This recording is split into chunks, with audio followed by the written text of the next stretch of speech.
Good evening.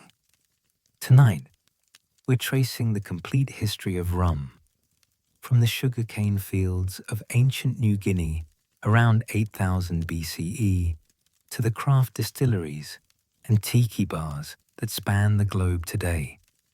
It's a story that spans 10,000 years, crosses every ocean, and reveals how a byproduct of sugar production became the fuel of empires, revolutions, and maritime legend. This is how agriculture, slavery, and the sea transformed sticky molasses into liquid history. If you enjoy these deep dives into history, hit that like button and subscribe. Drop a comment telling me where you're watching from and what time it is where you are. It's always fascinating to see who's joining us from around the world, late at night or early morning, for these journeys into the past. Phone face down, volume at a whisper. Let's go in. The birth of sweetness, New Guinea, 8000 BCE. Long before pyramids rose in Egypt or cities emerged in Mesopotamia, humans in the highlands of New Guinea were doing something revolutionary. They were domesticating a wild grass that would reshape empires and economies for millennia to come. That grass was sugarcane, Saccharum officinarum, and around 8000 BCE, people in what is now Papua New Guinea discovered they could cultivate it, chew its fibrous stalks, and extract an intoxicating sweetness unlike anything else in nature. This wasn't just food, it was energy in its purest form. The human body craves sugar with an almost primal intensity because for most of our evolution, concentrated sweetness was rare and precious. Honey required confronting angry bees. Fruit was seasonal and fleeting. But sugarcane could be planted, harvested, and processed. It was sweetness on demand. From New Guinea, sugarcane cultivation spread slowly across the Pacific Islands and into Southeast Asia. By 6000 BCE, it had reached the Philippines and Indonesia. By 4000 BCE, it was growing in India, where Sanskrit texts would later call it Iksu and praise it as a gift from the gods. These ancient farmers didn't understand biochemistry, but they understood that crushing the stalks and extracting the juice gave them something valuable, a liquid that could be boiled down into crystals or left to ferment into something altogether different. Ancient fermentation, when sugar met yeast. Here's where the story takes an intoxicating turn. Sugarcane juice doesn't stay fresh for long. In the tropical heat of India and Southeast Asia, the juice would begin fermenting within hours of extraction. Natural yeasts in the air and on the cane itself would consume the sugars and produce alcohol and carbon dioxide. What started as sweet juice became a mildly alcoholic beverage, one of humanity's first encounters with fermented sugarcane.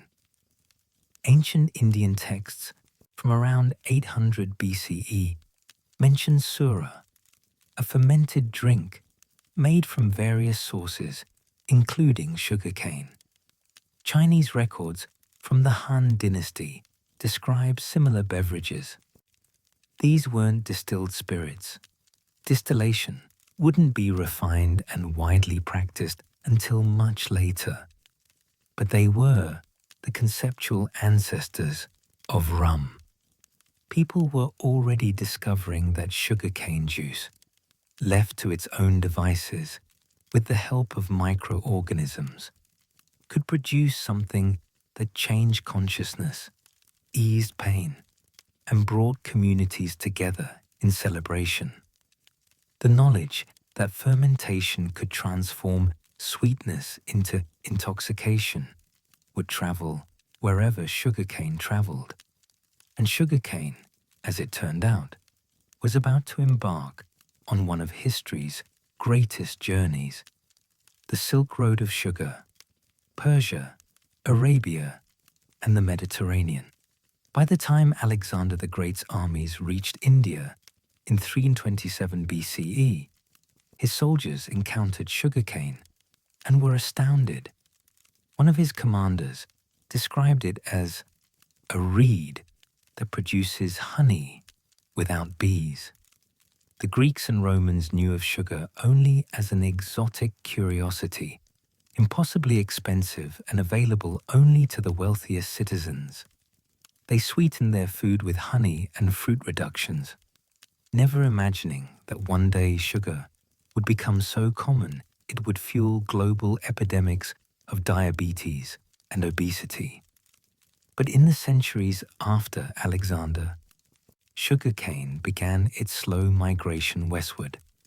Persian farmers were cultivating it by the 6th century CE, having learned techniques from Indian traders along the Silk Road.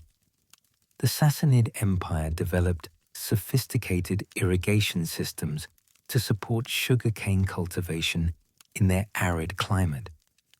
When Arab armies conquered Persia in the 7th century CE, they inherited not just territory, but agricultural knowledge. The Islamic Golden Age, from roughly the 8th to the 13th centuries, was a period of remarkable scientific and technological advancement. Arab scholars translated Greek, Persian, and Indian texts. They improved distillation techniques, turning them from crude alchemy into reproducible chemistry. They understood that certain liquids, when heated and their vapors condensed, could be separated and purified. While they applied this primarily to perfumes and medicines, Islam forbids alcohol consumption. The technology they perfected would later prove essential for spirits production. Arab traders and conquerors brought sugarcane to North Africa, to Sicily, to Spain. By the 10th century, sugarcane was growing in the Mediterranean for the first time in history. Moroccan plantations supplied regional markets. Sicilian and Spanish growers, learning from their Arab predecessors and neighbors, began producing sugar for European consumption. The infrastructure of sugar production, the crushing mills, the boiling houses, the crystallization techniques, were spreading across continents. Crusaders, commerce, and the craving for white gold. When European crusaders arrived in the Levant during the 11th and 12th centuries, they encountered sugar in abundance. For men accustomed to honey and occasionally imported figs as their only sources of concentrated sweetness, sugar was a revelation. Crusader knights returning to England, France, and the German principalities brought back not just religious fervor, but a taste for sugar that would reshape European appetites. Throughout the medieval period, sugar remained breathtakingly expensive. It was sold by apothecaries as medicine, measured in small amounts, and reserved for the tables of kings and the very wealthy. 1 pound of sugar could cost the equivalent of several days' wages for a skilled craftsman. Banquets featuring sugar sculptures were displays of almost unimaginable wealth. Sugar subtleties, elaborate decorative pieces made from sugar paste, adorned the tables of nobility as edible art and conspicuous consumption. Venice became the primary European sugar entrepot, controlling trade with the Eastern Mediterranean and charging premium prices. Venetian merchants grew immensely wealthy on the sugar trade. Their fortunes built palaces, and funded the Renaissance. But the supply was always limited, the costs always high.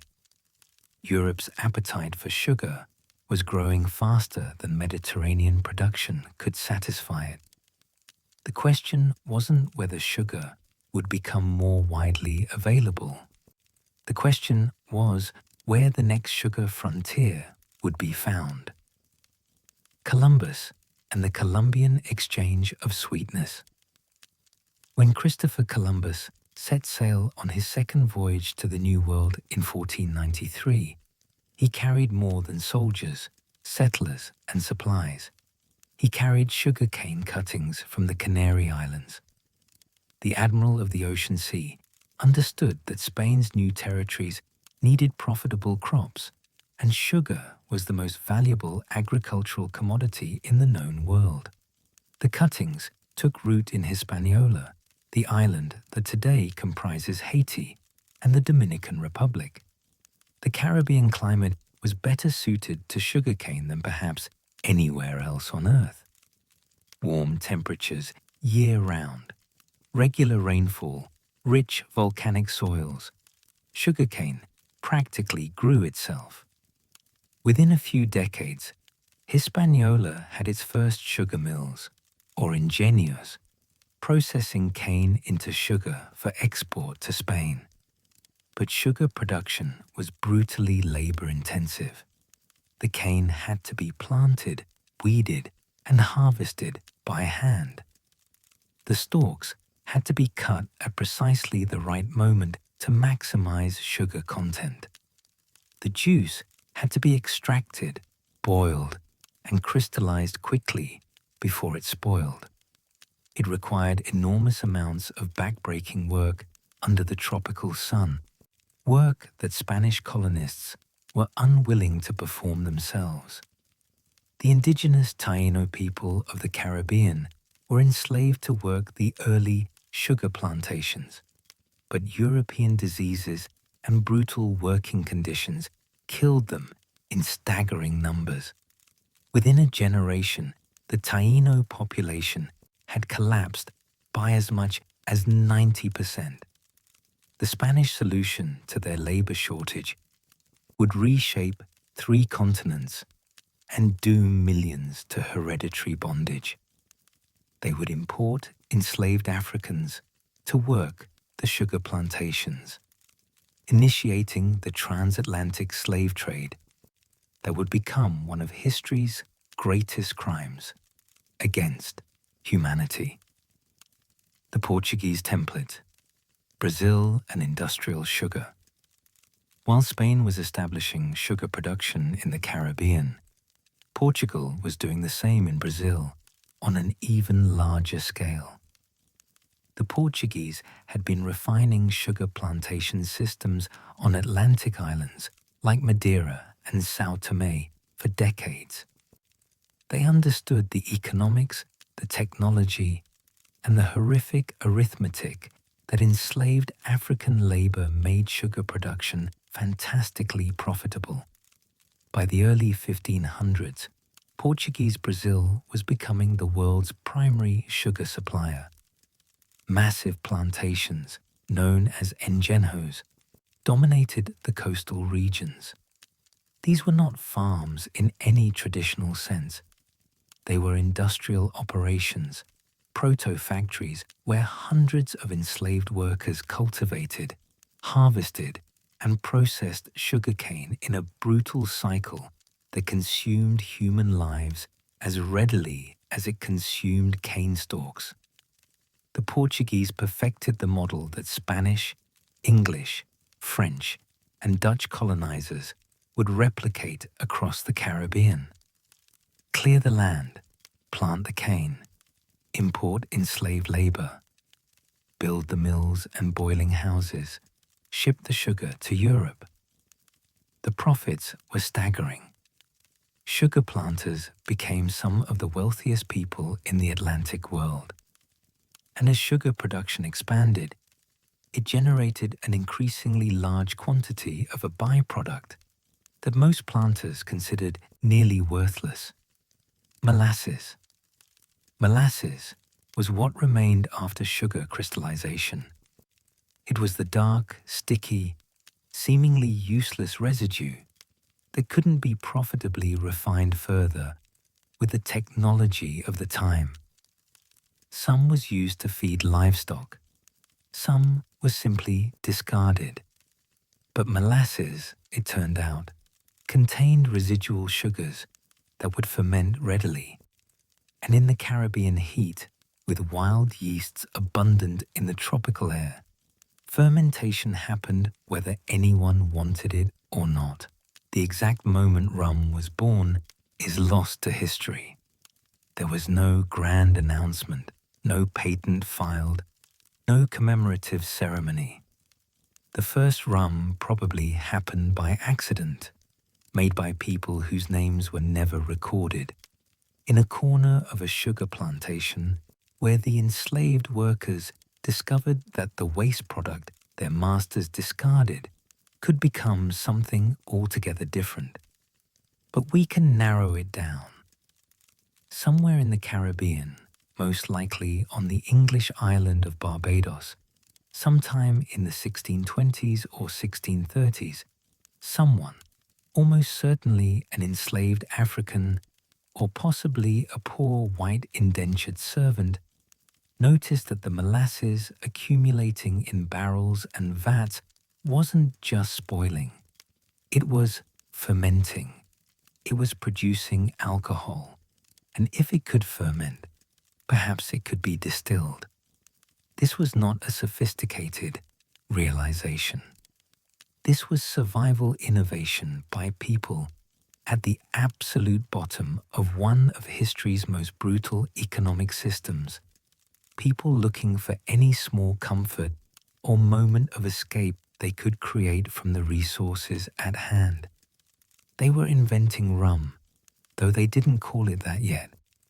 They were creating what would become the spirit of the Atlantic world, the fuel of navies and pirate ships, the currency of the slave trade itself. But in that moment, they were probably just trying to make something that would ease the pain of being human property on a sugar plantation in paradise turned hell. Barbados, the crucible of rum. Barbados, in the 1620s, was undergoing a transformation. The English had settled the island in 1627, initially growing tobacco and cotton. But by the 1640s, sugar was taking over. Planters who visited Brazil returned with knowledge of sugar cultivation techniques and, critically, the understanding that sugar could make them astonishingly wealthy. Within 2 decades, Barbados would become the richest colony in the English Atlantic world.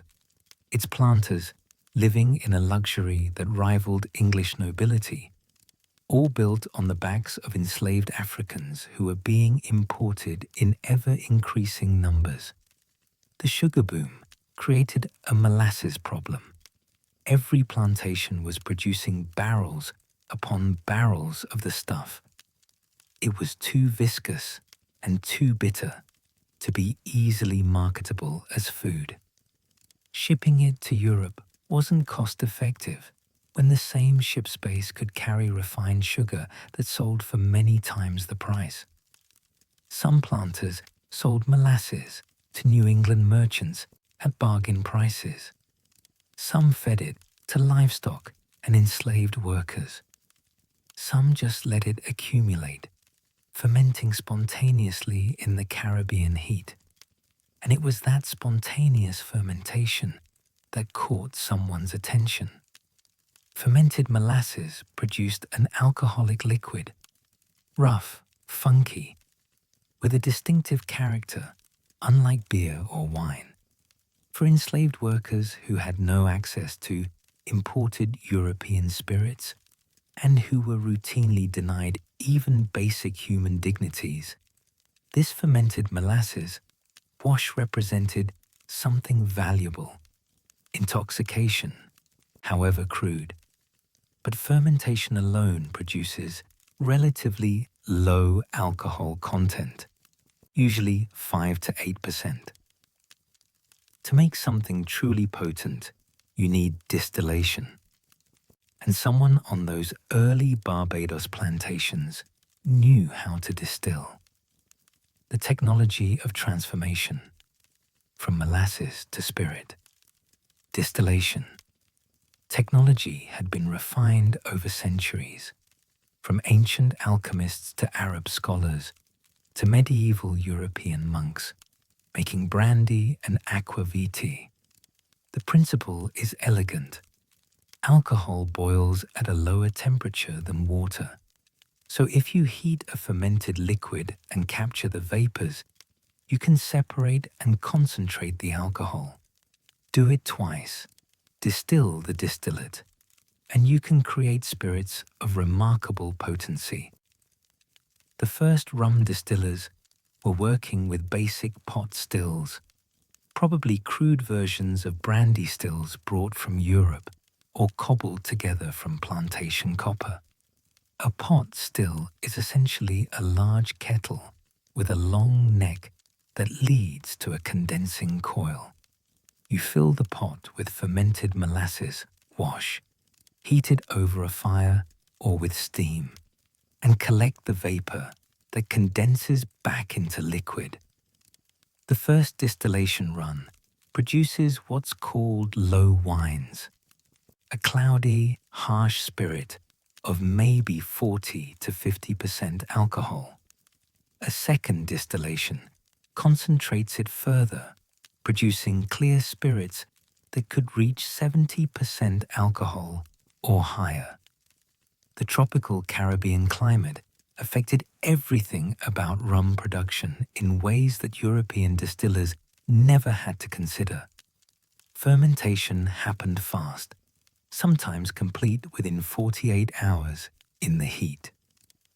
Wild yeasts were abundant and aggressive, creating fermentations with distinctive funky, estery flavors that would become characteristic of Caribbean rum. The molasses itself was different from plantation to plantation, depending on the sugar refining process, creating variations in flavor from the very beginning. That first rum was not refined. It was not aged. It was clear or slightly amber, harsh on the throat, with a flavor profile that probably varied wildly from batch to batch. But it was strong, it was cheap to produce, and it was intoxicating. For enslaved workers and poor whites living in brutal conditions, it was mercy in a bottle, even if that mercy came with a wicked hangover. Kill Devil and Rumbullion. Naming the nameless. Before it was called rum, the spirit had other names. Names that tell us something about how it was perceived by those who encountered it.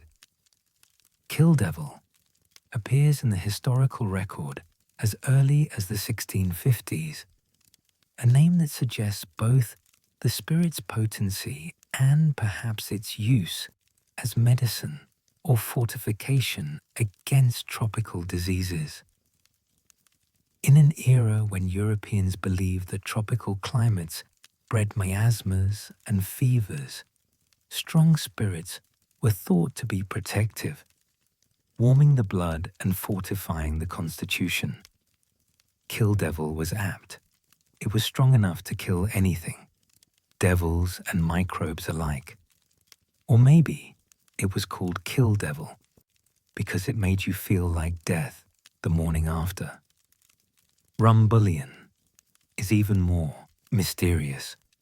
Some scholars trace it to terms meaning uproar or tumult, a reference to the rowdy behavior the spirit induced.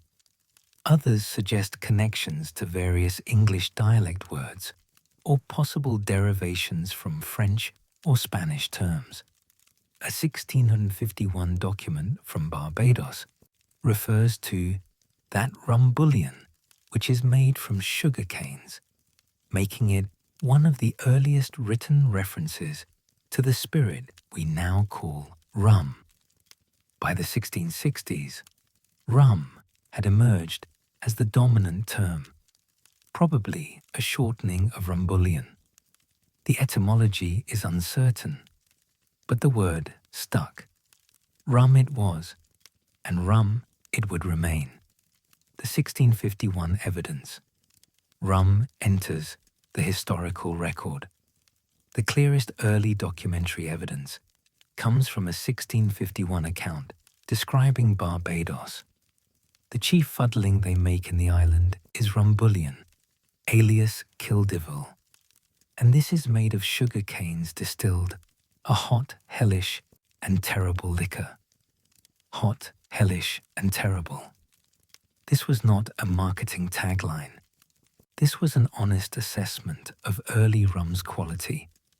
It was rough stuff, probably inconsistent, occasionally contaminated with toxic compounds from crude distillation, and drunk primarily by people who had limited better options. Other accounts from the 1650s and 1660s describe rum's increasing presence on Barbados plantations. Estate inventories begin listing stills and rum-making equipment. Ships' manifests record rum in their cargo. The spirit was moving from experimental byproduct to established commodity, though still considered inferior to imported brandy or whiskey. Barbados planters initially viewed rum production pragmatically. It solved the molasses disposal problem and created a cheap source of alcohol for their enslaved workforce. Providing rum rations became part of the brutal calculus of plantation management. It was cheaper than feeding workers adequately. It created a dependent population. It offered a small comfort that might prevent rebellion, or at least dull the edge of rage enough to get through another day of unpaid, coerced labor under the tropical sun. The geography of early rum, islands of innovation. While Barbados was rum's likely birthplace, other Caribbean islands quickly developed their own production. Each brought slightly different traditions, techniques, and flavors to rum making. Jamaica became known almost immediately for fuller-flavored, more pungent rums. Jamaican fermentation techniques, possibly influenced by enslaved Africans who brought knowledge of traditional African fermentation from their homelands, created rums with distinctive hogo, a term derived from the French haut goût, meaning high taste or strong flavor. These were rums that didn't apologize for their funkiness, rums with aggressive ester profiles that some loved and others found overwhelming. Martinique and other French Caribbean islands developed rum production with their own character.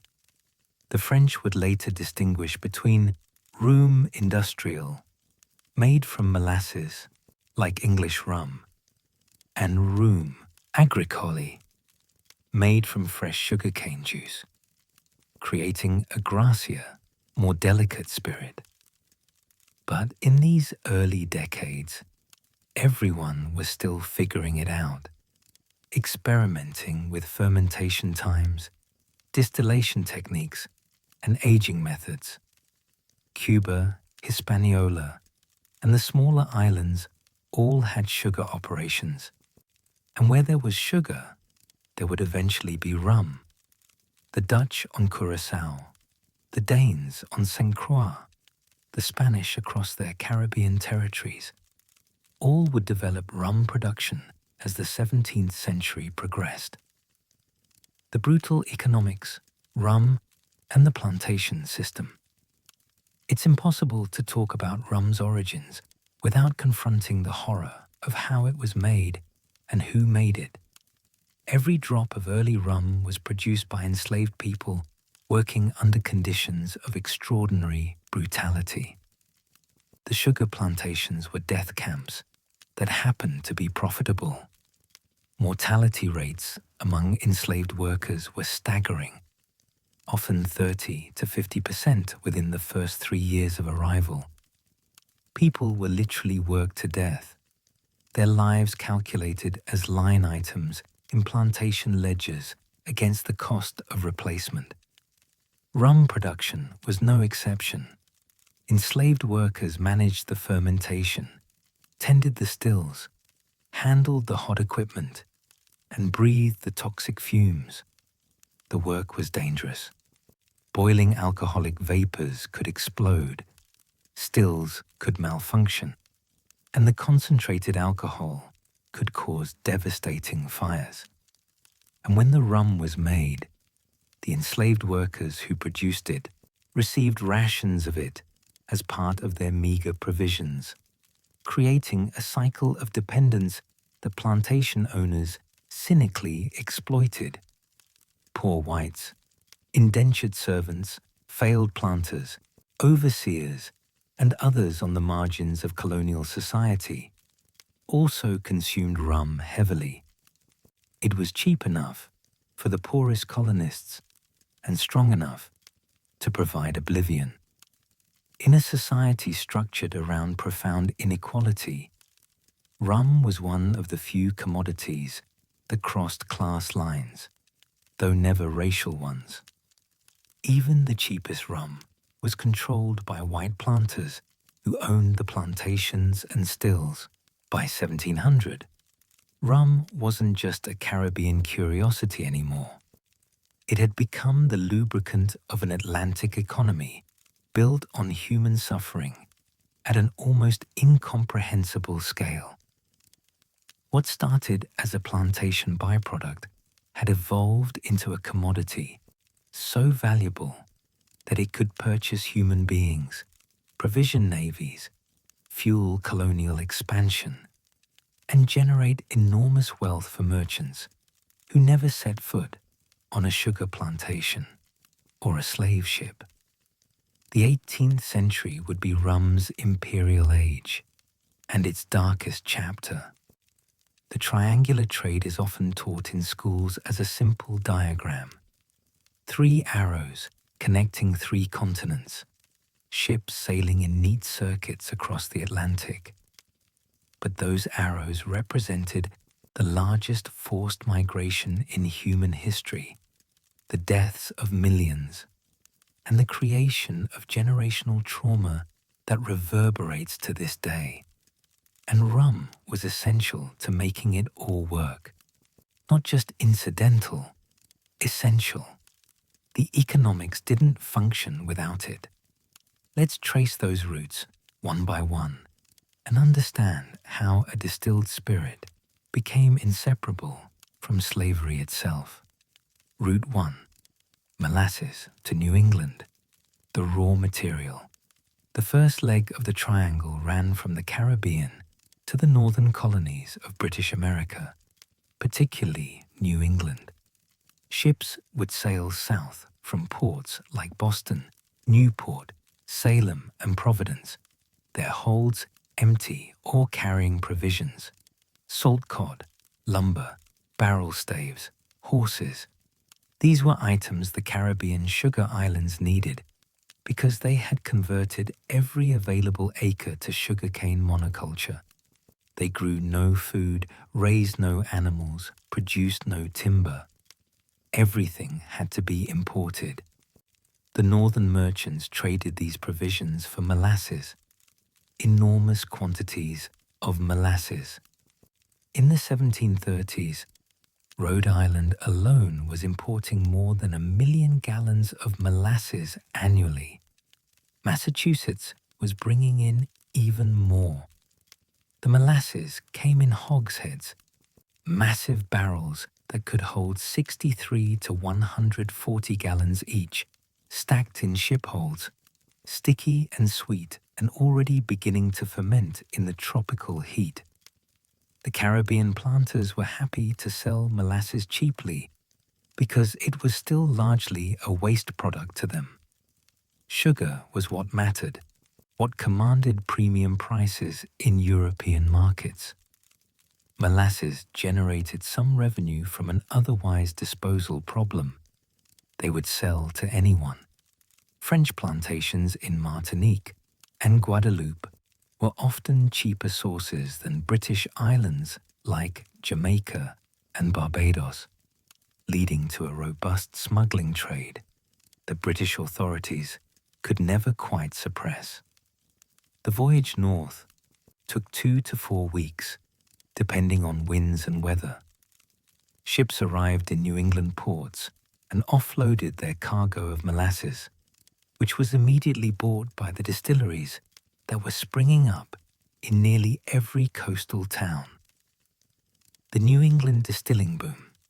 New England, in the early 18th century, was cold, rocky, and unsuited for plantation agriculture.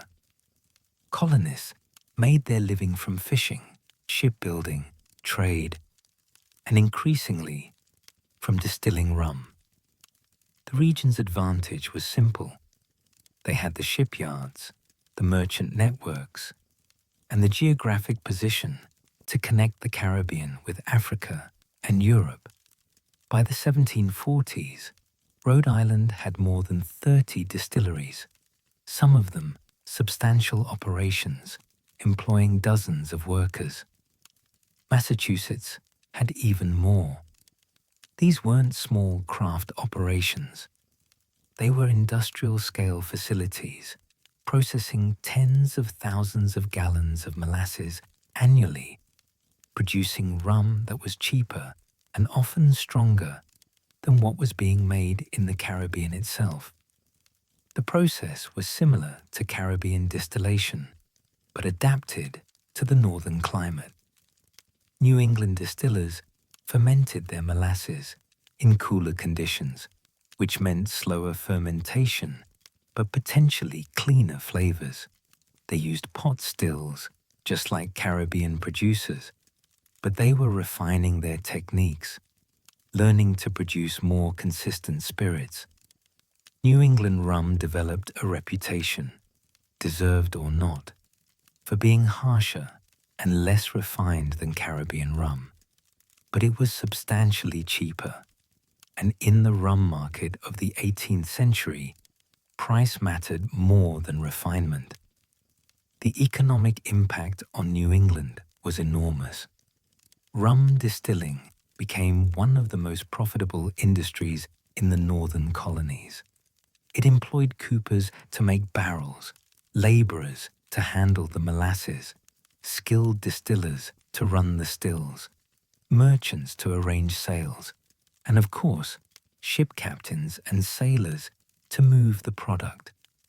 Rum money built fine houses in Newport and Providence, funded churches and universities, and created family fortunes that would last for generations. Those fortunes were built on Route 2 of the Triangle, the Middle Passage. Route 2.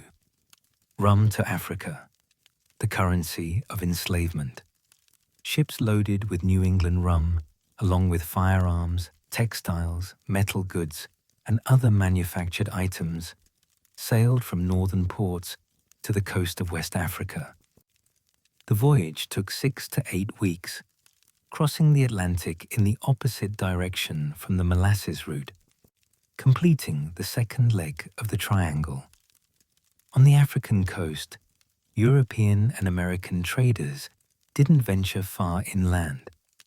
They established forts and trading posts at places like Cape Coast Castle, Elmina, Bunce Island, and Ouida, where they dealt with African intermediaries and coastal kingdoms who supplied the captives. The process was commercial, negotiated, with exchange rates and terms just like any other trade. Except the commodity being purchased was human beings.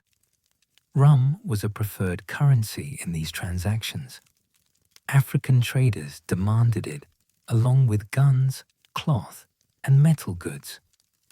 A healthy adult man might be purchased for 150 to 200 gallons of rum, plus other goods. a woman or child for somewhat less.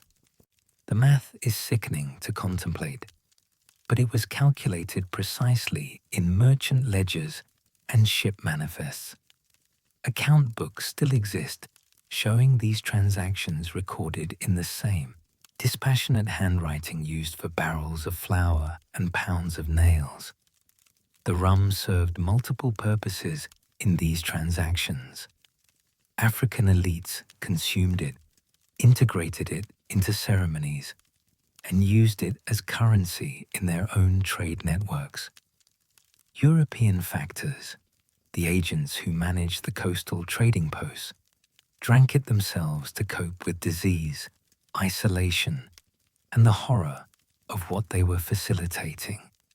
And the rum was sometimes forced on the captive Africans themselves before boarding the ships, a cruel attempt to sedate people being torn from everything they knew. The quantities of rum involved were staggering. In some years, Rhode Island alone exported over 1 million gallons of rum, much of it bound for the African coast. The rum trade and the slave trade were not just connected. They were the same trade. You could not separate them. The ships that carried rum out carried enslaved human beings back. Route 3, the Middle Passage, hell afloat. With their holds full of enslaved Africans, the ships turned west for the Caribbean and the southern colonies. This was the Middle Passage, and it remains one of the most horrific chapters in human history. People were packed below decks in spaces so confined they couldn't sit upright. They were chained together, lying in their own waste, in stifling heat, with inadequate food and water, for voyages that could last 2 months or more. Mortality rates ranged from 10 to 20% on average, but could reach 50% or higher on voyages plagued by disease, bad weather, or particularly brutal captains. People died from dysentery, smallpox, and despair. They died from infected wounds where the shackles had rubbed flesh raw. They died by suicide, throwing themselves overboard when the opportunity arose, choosing death over enslavement. The sharks that followed slave ships became notorious in sailors' lore. Rum was aboard these vessels too. Ship captains drank it. Crew members received daily rations, usually a half pint per man per day, sometimes more. They needed to be drunk, or at least numbed, to do what they were doing. The mental and moral weight of transporting human cargo under those conditions required some form of dissociation, and rum provided it. When the ships reached the Caribbean, the enslaved Africans who had survived the voyage were sold at auction to plantation owners. The ships then loaded up with molasses or sugar, completing the triangle by returning to New England. One circuit could take a year or more. The profits were enormous. Returns of 100% or more were common if the voyage was successful, and the merchants who financed these ventures funded their operations with the revenue from the previous triangle, creating a self-perpetuating cycle of profit and horror. There's something deeply embedded in our cultural imagination about pirates and rum. Every pirate movie features it. Every Halloween costume accessory includes a bottle. Yo ho ho and a bottle of rum is practically reflexive. But this association isn't just Hollywood invention or romanticized myth. Rum and maritime culture, especially pirate culture, were genuinely, profoundly intertwined during the golden age of piracy. To understand why, you need to understand what life was like aboard a ship in the 17th and 18th centuries, where the choice wasn't between drinking water or drinking rum. It was between drinking rum or dying. The period from roughly 1650 to 1730 represents the peak of Caribbean piracy, when hundreds of ships operated outside the law, preying on merchant vessels and raiding colonial ports. These weren't all the romantic rogues of popular fiction. Many were brutal criminals, former privateers who continued raiding after peace treaties ended their legal cover, or desperate men fleeing impressment into the Royal Navy. But whether noble outlaw or vicious thief, they all shared one constant companion: rum. The water problem. Why sailors had to drink. Here's a fact that modern people struggle to grasp. Fresh water doesn't stay fresh at sea. Not in wooden barrels. Not in the tropical heat. Not for the weeks or months that voyages required. Within days of leaving port, the water stored in ships' casks would begin to turn. Algae would bloom in the barrels. Bacteria would multiply. The water would become slimy, foul-tasting, and potentially deadly to drink. Sailors called it gone off or turned green. Sometimes they could strain it through cloth to remove the visible slime. Sometimes they added vinegar or other substances to mask the taste. But fundamentally, the water supply on long voyages was a ticking clock toward disaster. Ships that ran out of drinkable water faced mutiny, disease, and death faster than ships that ran out of food. Alcohol, however, doesn't spoil. Beer was the traditional solution. Small beer, a low-alcohol brew that provided hydration and calories while remaining safe to drink. But beer in barrels took up enormous space and could still go bad in tropical heat. Wine was better, but expensive.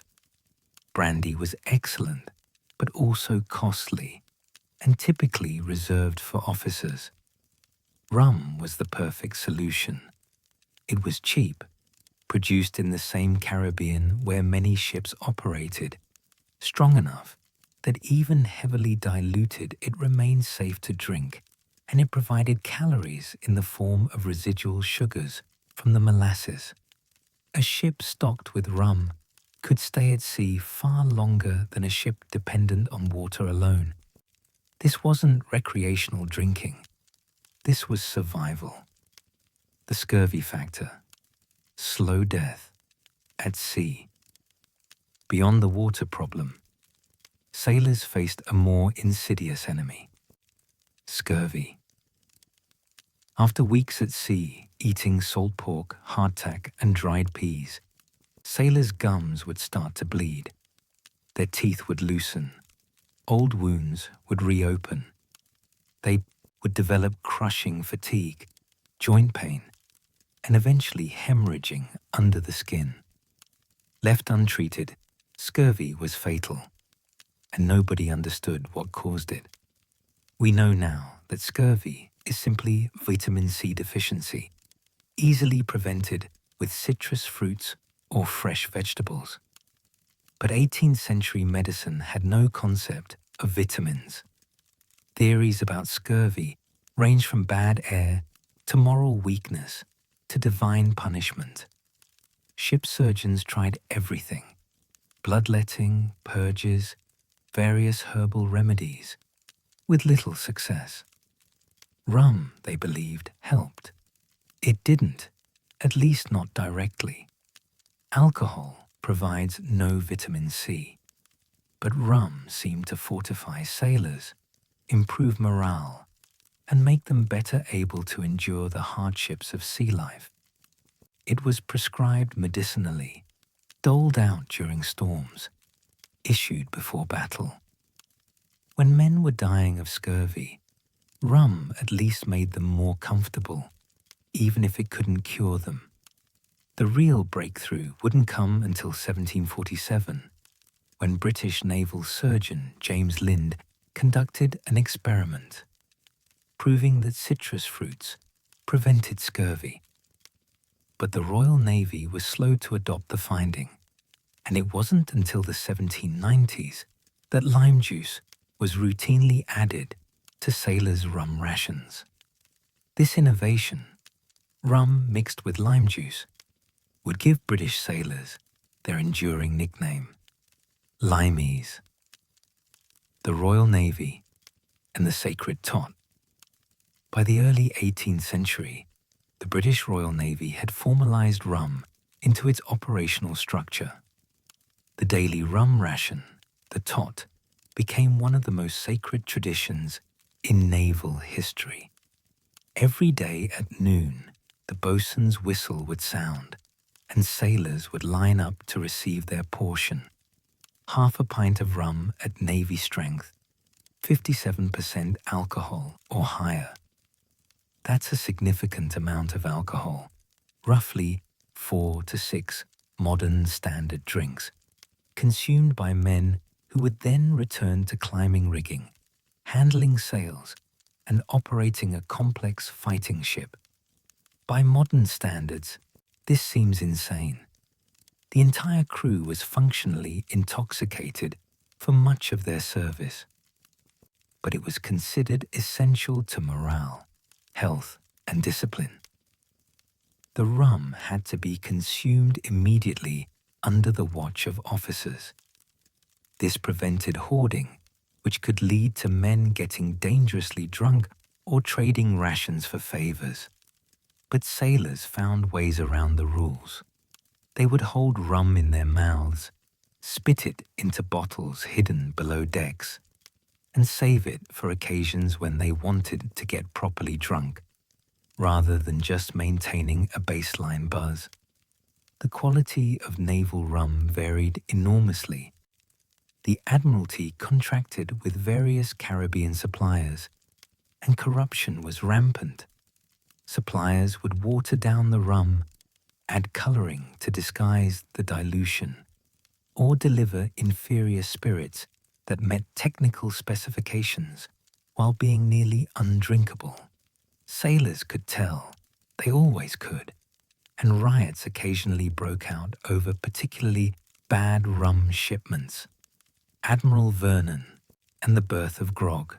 In 1740, Vice Admiral Edward Vernon made a decision that would change naval drinking culture forever.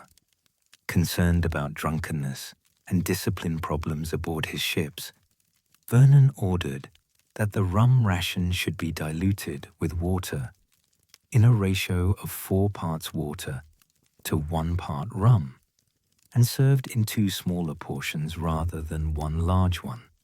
The sailors were furious. They called the watered-down mixture grog as an insult. Vernon was known as Old Grog because he wore a grogram cloak, a coarse fabric made of silk and wool. But the insult became the standard term, and grog became the standard drink. Vernon's innovation actually made sense. The diluted rum was still strong enough to be safe from contamination. Alcohol is a preservative, but it was harder for sailors to get dangerously drunk on their daily rations. The twice-daily serving meant sailors looked forward to it at regular intervals, providing morale boosts rather than one intense hit of alcohol. And the water mixed with the rum made hydration easier in tropical heat. Over time, grog evolved. Lime or lemon juice was added to prevent scurvy once Lynn's findings were finally accepted. Sugar was sometimes mixed in to improve the taste. Some captains added spices or herbs. Each ship developed its own grog culture, with variations in strength, timing, and ceremony. The grog ration would continue in the Royal Navy until July 31st, 1970, Black Tot Day, when the Admiralty finally decided that operating modern warships while intoxicated was no longer appropriate.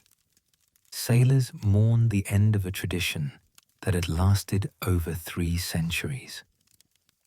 The golden age of piracy, freedom and rum. While the Royal Navy was formalizing rum into regulation and routine, pirates were making rum central to their own culture in very different ways. The golden age of piracy, roughly 1650 to 1730, saw the Caribbean become a haven for outlaws operating outside national authority, and rum was as much a part of pirate life as cutlasses and black flags. Pirates drank more than naval sailors, and they drank differently. Naval rations were controlled and regulated. Pirate drinking was celebratory, excessive, and tied to their identity as men living outside society's rules. When a pirate crew captured a merchant ship carrying rum, they might spend days in drunken celebration before even considering what else was in the cargo hold. Port Royal, Jamaica, was the epicenter of this culture. Known as the wickedest city on earth, Port Royal in the late 17th century was a pirate haven where captured goods were fenced, crews were recruited, and rum flowed in staggering quantities. The town had more taverns per capita than possibly anywhere else in the world. Fortunes captured at sea were spent in marathon drinking sessions that could last for weeks. Contemporary accounts describe pirates coming ashore with thousands of pieces of eight and spending it all within days on rum, gambling, and prostitutes before returning to sea penniless. The famous buccaneer Alexander Echwemelin wrote of seeing pirates drink until they literally couldn't stand, then continuing to drink lying on the tavern floor. This was drinking as performance, as rebellion, as celebration of freedom from the constraints of civilized society. Port Royal's run as pirate paradise ended dramatically on June 7, 1692, when a massive earthquake destroyed 2/3 of the city, killing perhaps 2,000 people and sinking much of the town into the harbor. Preachers called it divine judgment on wickedness. Pirates called it bad luck and moved their operations elsewhere, to Nassau in the Bahamas, to Madagascar, to the countless hidden coves and inlets throughout the Caribbean. By the 1730s, rum was everywhere in colonial America, in taverns and homes, on ships and farms, at weddings and funerals. It was as fundamental to colonial life as bread or salt. But rum's very ubiquity made it politically powerful, and when the British Parliament tried to control the molasses trade that fed New England's distilleries, they ignited a conflict that would smolder for decades before exploding into revolution. This is where rum stops being just a story about drinking and becomes a story about power, who has it, who wants it, and what people will do to keep it. The taxes and trade restrictions on molasses seem like minor economic policy in the abstract, but they struck at the heart of colonial prosperity, threatened thousands of jobs, and crystallized colonial resentment into something actionable. The Molasses Act didn't cause the American Revolution, but it helped create the conditions that made revolution possible. And it did so because rum mattered to nearly everyone in the colonies, from wealthy merchants to working-class sailors to enslaved people who received rum rations. The story of colonial America's path to independence can't be told without understanding the economics of rum. Let's trace how a tax on molasses became a revolutionary catalyst. The Molasses Act of 1733, Britain's fatal mistake. In 1733, British Parliament passed the Molasses Act, imposing a tax of 6p per gallon on molasses imported into British colonies from non-British territories. The target was French Caribbean molasses, which New England distillers were buying in massive quantities because it was cheaper and often better quality than British molasses from Jamaica and Barbados. The logic, from Britain's perspective, seems sound. British Caribbean sugar planters, wealthy, politically connected men who wielded enormous influence in Parliament, were complaining that New England distillers were buying French molasses instead of British. This hurt British planters' profits and strengthened France, Britain's perpetual rival. The Molasses Act was designed to force colonial distillers to buy British molasses by making French molasses prohibitively expensive. The 6p tax might not sound like much, but it was economically devastating. French molasses sold for about 9p per gallon. Add 6p tax, and suddenly it cost 15p, more expensive than British molasses and eliminating the competitive advantage. If enforced, the Molasses Act would force New England distillers to either pay more for British molasses, reducing their profit margins to nearly nothing, or shut down entirely. Parliament passed the Act with little debate and apparently even less understanding of how dependent New England's economy had become on rum distilling. To British legislators in London, this was a minor trade regulation favouring British planters over French rivals. To New England merchants, it was an existential threat to their most profitable industry. The colonial response was immediate and unanimous. They ignored it. The smuggling economy, defiance as standard practice. The Molasses Act was, from the beginning, almost completely unenforced. Colonial smuggling was already endemic.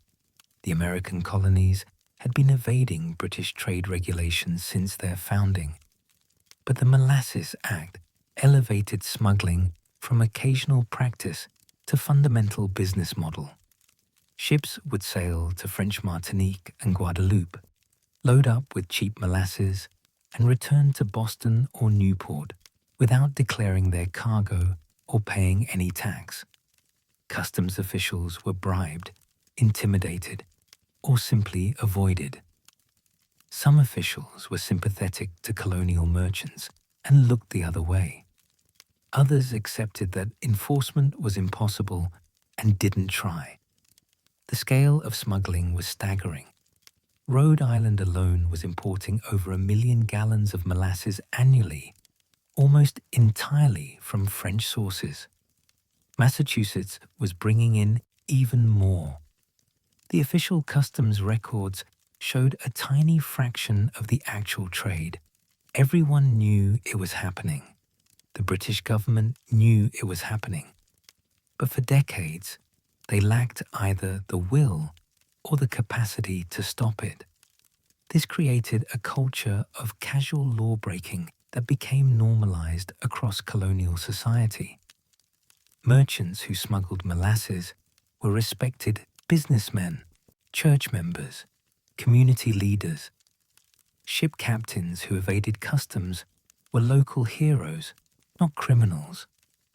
The act of defying British trade law was seen not as criminal, but as economically necessary and morally justified. The distilleries kept running, rum kept flowing, and colonists developed a sense that British authority could be defied without consequence. Why French molasses? Economics and quality. The colonial preference for French molasses wasn't just about price. Though French molasses was consistently cheaper, usually by 20 to 30%, than British. It was also about quality. French Caribbean sugar producers had different refining techniques than the British. They tended to extract less sugar from the cane, leaving more residual sugars in the molasses. This made French molasses darker, thicker, and sweeter than British molasses, characteristics that produce better tasting rum with more complex flavors and higher alcohol yields. New England distillers noticed the difference immediately.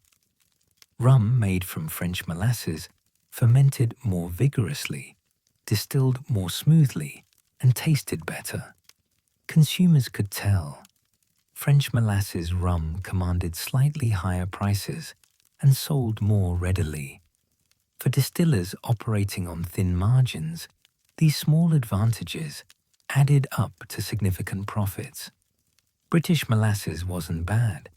Jamaican rum made from British molasses would later become world famous.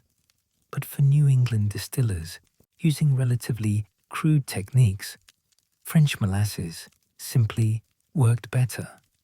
The economic and quality advantages of French molasses were so compelling that even patriotic appeals to buy British had little effect.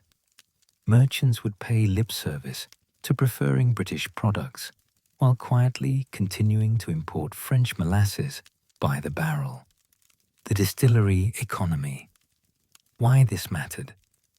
To understand why colonists risked legal penalties for molasses smuggling, you need to understand how important rum distilling had become to the New England economy. By the 1750s, Massachusetts and Rhode Island together had over 150 distilleries, employing thousands of workers directly and supporting countless more jobs indirectly. Coopers made the barrels. Blacksmiths made and repaired the stills. Shipwrights built the vessels that carried molasses from the Caribbean. Sailors crewed those ships. Merchants financed the trade. Tavern keepers sold the finished rum. The distilleries consumed firewood, creating logging jobs. They needed warehouses, creating construction and storage work. The economic ripple effects touched nearly every sector of the New England economy. Rum exports were vital to colonial trade balances.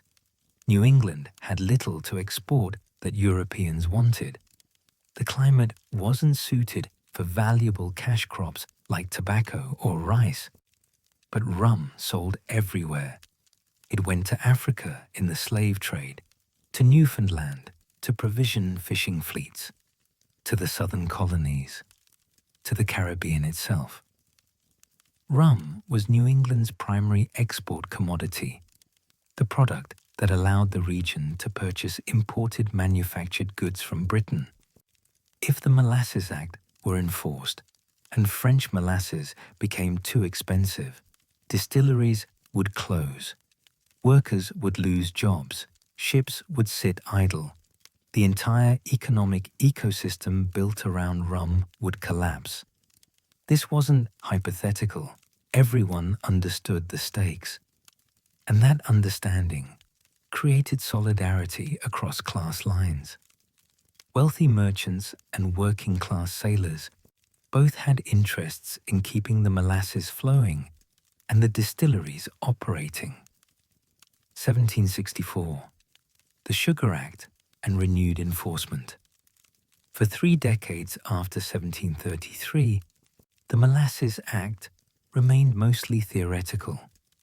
Then came the 7 Years' War, called the French and Indian War in the colonies, which ended in 1763 with Britain victorious, but deeply in debt. Parliament looked for ways to make the colonies pay for their own defense and administration. One obvious target was the long-ignored Molasses Act. In 1764, Parliament passed the Sugar Act, which actually reduced the molasses tax from sixpence to threepence per gallon, seemingly a concession. But the Sugar Act came with dramatically increased enforcement. The Royal Navy was authorized to intercept smuggling vessels. Admiralty courts were established to try smuggling cases without juries, eliminating the problem of sympathetic colonial juries refusing to convict smugglers. Customs officials were given new powers and resources. The threepence tax was still high enough to make French molasses less competitive, and now there was a real threat it would actually be collected. Colonial merchants were outraged. The tax reduction made the measure sound reasonable to British ears, but colonists understood it as a fundamental assault on their economic autonomy. The Sugar Act also required detailed paperwork and documentation for every shipment, creating bureaucratic burdens that increased costs even for those following the law. Ships could be seized for minor paperwork errors. Honest mistakes could result in confiscation of entire cargoes. The system seemed designed not just to collect revenue, but to harass colonial merchants into submission. Enforcement increased, but so did colonial resistance. Smuggling became more sophisticated. False documents were forged. Bribes were larger and more systematic. Some merchants used multiple ship names and registrations to obscure their activities. Colonial lawyers found technical loopholes in the law's language. The cat-and-mouse game between British customs officials and colonial smugglers intensified, breeding ever deeper resentment on both sides. The economic importance of rum meant that controlling rum-producing regions became a military objective. The British occupation of New York and Newport disrupted distillery operations. The Continental Navy and privateers targeted British rum shipments, both to deprive the enemy of supplies and to capture valuable cargo that could be sold to fund American operations. The taxes on molasses and rum became one thread in the rope that would eventually hang British control over the colonies. Revolution was fermenting, and rum was part of the brew. The musket fire at Lexington and Concord in April 1775 didn't just start a war. It shattered the economic networks that had sustained colonial rum production for generations. Ships that once sailed freely between Caribbean and American ports now risked capture by British warships. Molasses that once flowed north in predictable circuits became subject to naval blockades and military priorities. The rum economy that had helped precipitate the revolution now became one of its casualties. But wars create as many opportunities as disruptions, and the revolutionary period would reshape rum production in ways no one anticipated. The spirit that had been tied to British mercantilism would reinvent itself as distinctly American.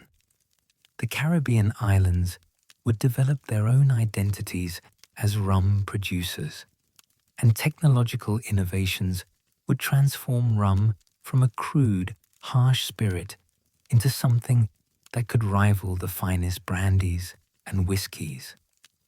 This was rum's adolescence, the period when it stopped being simply that thing made from molasses and started developing regional character, quality variations, and cultural sophistication. The 75 years from the Revolution to the mid-19th century would establish the patterns that still define rum today. Let's trace how war, revolution, and technological change remade the spirit. The Continental Army runs on rum.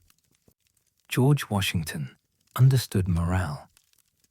He'd learned it commanding colonial troops in the French and Indian War, where he'd seen how quickly men would break under the twin pressures of poor conditions and insufficient provisions.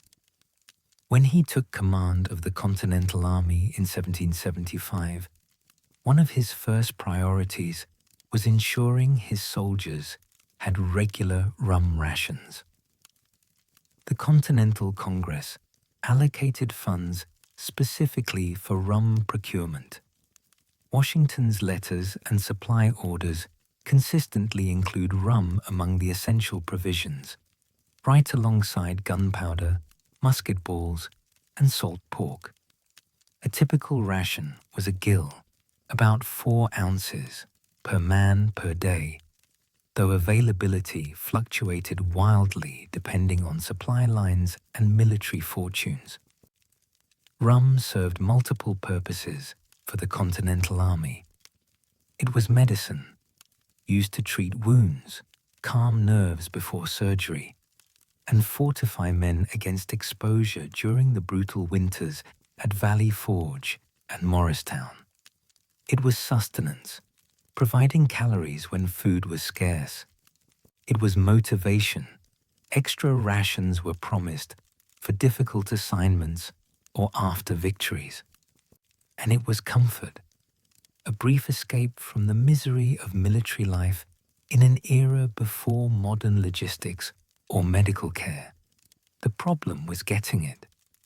British naval superiority meant that molasses shipments from the Caribbean were disrupted. New England distilleries struggled to maintain production. Some closed entirely. Others shifted to distilling whatever they could source, sometimes grain spirits that were technically whiskey rather than rum, though soldiers weren't particularly concerned with technical distinctions. American privateers targeted British rum shipments, capturing cargo that would be distributed to Continental forces. French allies, once they entered the war in 1778, helped transport Caribbean molasses to American ports, and smuggling, that old colonial tradition, continued, now reframed as patriotic service rather than illegal trade. When the British occupied major port cities like New York and Newport, they gained control of distillery infrastructure. The Continental Army was forced to rely increasingly on whatever could be produced in the interior or imported through blockade running. The rum shortage became so severe by the war's end that Washington actually encouraged the development of whiskey production as an alternative, a decision that would have profound long-term consequences for American drinking culture. Post-independence, rebuilding the rum economy. The Treaty of Paris in 1783 ended the war, but didn't immediately restore the old economic patterns. The newly independent United States was no longer part of the British imperial system, which meant American ships couldn't trade freely in British Caribbean ports. The British Navigation Acts, which had been the source of so much colonial resentment, now excluded American merchants from the very markets that had sustained the rum trade. American distillers faced a crisis. British Caribbean molasses became difficult to acquire. They turned increasingly to French and Spanish Caribbean sources. But even this trade was complicated by mercantile restrictions and the perpetual European wars of the late 18th century. Some distilleries closed, others shifted to producing whiskey from locally grown corn and rye. But rum production didn't disappear. It adapted. American distillers, who remained in the rum business, focused on quality over quantity, trying to differentiate their product from cheap imports. Some experimented with aging rum in charred oak barrels, a technique borrowed from whiskey makers that mellowed the spirit and added complex flavors. Others refined their distillation techniques, producing cleaner, smoother spirits. The rum industry's contraction in the new United States was gradual but inexorable. New England remained a rum-producing region, but the dominance it had enjoyed in the colonial period was fading. The center of rum production was shifting back to where it had started, the Caribbean itself. The Caribbean landscape, colonial competition, and regional identity. While the American Revolution disrupted rum trade, Caribbean production continued and expanded under multiple colonial powers. Each brought their own traditions, technologies, and approaches to rum making, creating the regional diversity that characterizes rum today. Jamaica, under British control, became famous for heavy, pungent rums with aggressive flavor profiles. Jamaican distillers used long fermentation times, sometimes weeks rather than days, allowing wild yeasts and bacteria to create high concentrations of esters. The result was rum with massive hogo, the funky, almost overripe fruit character that some loved passionately and others found overwhelming. Jamaican rum was an acquired taste, but for those who acquired it, nothing else compared. The British also controlled Barbados, Antigua, and other Leeward Islands, each developing somewhat different styles. Barbados rum tended to be lighter than Jamaican, more refined, with the distilleries there developing reputations for consistency and quality. British naval contracts demanded reliable supply, which incentivized standardization. Spanish Caribbean islands, Cuba, Puerto Rico, Dominican Republic, developed their own traditions. Spanish colonial authorities encouraged rum production as a source of tax revenue. Spanish-influenced rum tended toward lighter, more delicate styles, partly due to different distillation techniques and partly due to using slightly different molasses processing methods. The French islands, Martinique, Guadeloupe, maintained their distinction between RUM industrial, made from molasses, and RUM agricole, made from fresh sugarcane juice. RUM agricole was grassier, more vegetal, with flavors that reflected the cane itself, rather than the concentrated sweetness of molasses. It was an acquired taste in markets accustomed to traditional rum, but French Caribbean producers took pride in their unique approach. The Danish Virgin Islands, Dutch Curaçao, and other smaller colonial holdings all produced rum, each with slight variations in technique and flavor. This diversity was unintentional. It emerged from different colonial traditions, varying access to technology, and the preferences of different markets. But by the early 19th century, knowledgeable drinkers could distinguish Jamaican from Cuban, from Martinique rum by taste. The Haitian Revolution, freedom and fire. The most dramatic disruption to Caribbean rum production came from Haiti. The French colony of Saint-Domingue had been the wealthiest colony in the Caribbean, producing more sugar and more molasses than any other island. The brutality of its plantation system was extreme, even by the horrific standards of Caribbean slavery. And in 1791, the enslaved population rose in revolution.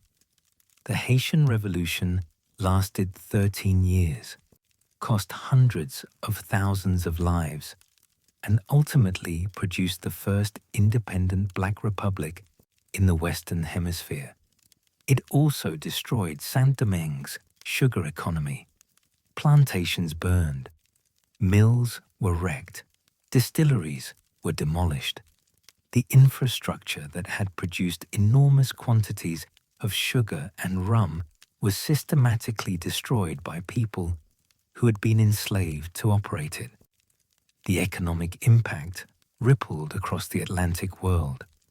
Sugar and molasses supplies contracted, driving up prices. The remaining Caribbean sugar islands increased production to fill the gap, becoming more profitable than ever. Cuba, in particular, expanded dramatically, with Spanish colonial authorities encouraging new plantation development. But Haiti's revolution sent a more profound message. The enslaved workforce that produced rum could overthrow their oppressors. Plantation owners across the Caribbean watched with terror as Haiti demonstrated that slavery was not inevitable or permanent. The moral foundation of the entire system, if it had ever existed, was exposed as a self-serving lie. Haiti itself would continue producing rum, but under radically different conditions. Small-scale producers, many of them former enslaved workers now farming their own land, made rum for local consumption. The massive export-oriented operations never returned. Haitian rum became a domestic product, part of local culture rather than global commerce. Technological evolution. The column. Still revolution.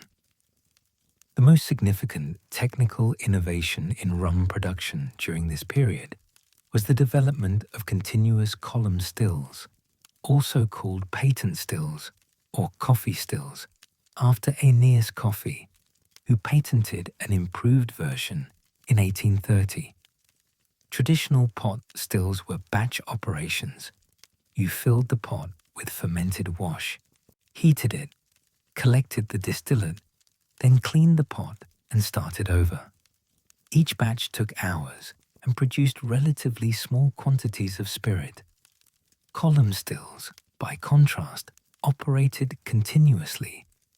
Fermented wash was fed in at one end, and distilled spirit flowed out the other, with the process running constantly as long as wash was available. Column stills produced lighter, cleaner spirits, with less flavor from the fermentation and more neutral character. They were far more efficient, producing more rum from the same amount of molasses with less labor and fuel. For large-scale commercial operations, column stills were revolutionary. Spanish Caribbean producers adopted column stills eagerly, producing lighter rums that appealed to markets preferring subtler flavors.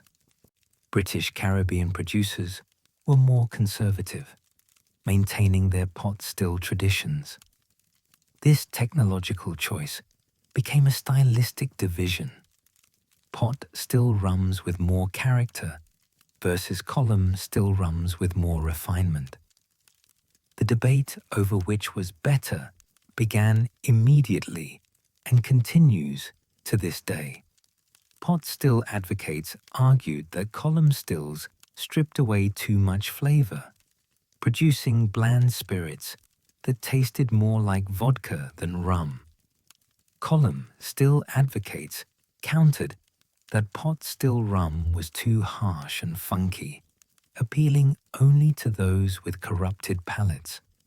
In practice, both had their place, and many distilleries eventually used both methods, blending pot and column still rums to achieve desired flavor profiles. On August 1st, 1834, the enslaved workers on British Caribbean plantations woke up to a freedom that was simultaneously monumental and incomplete.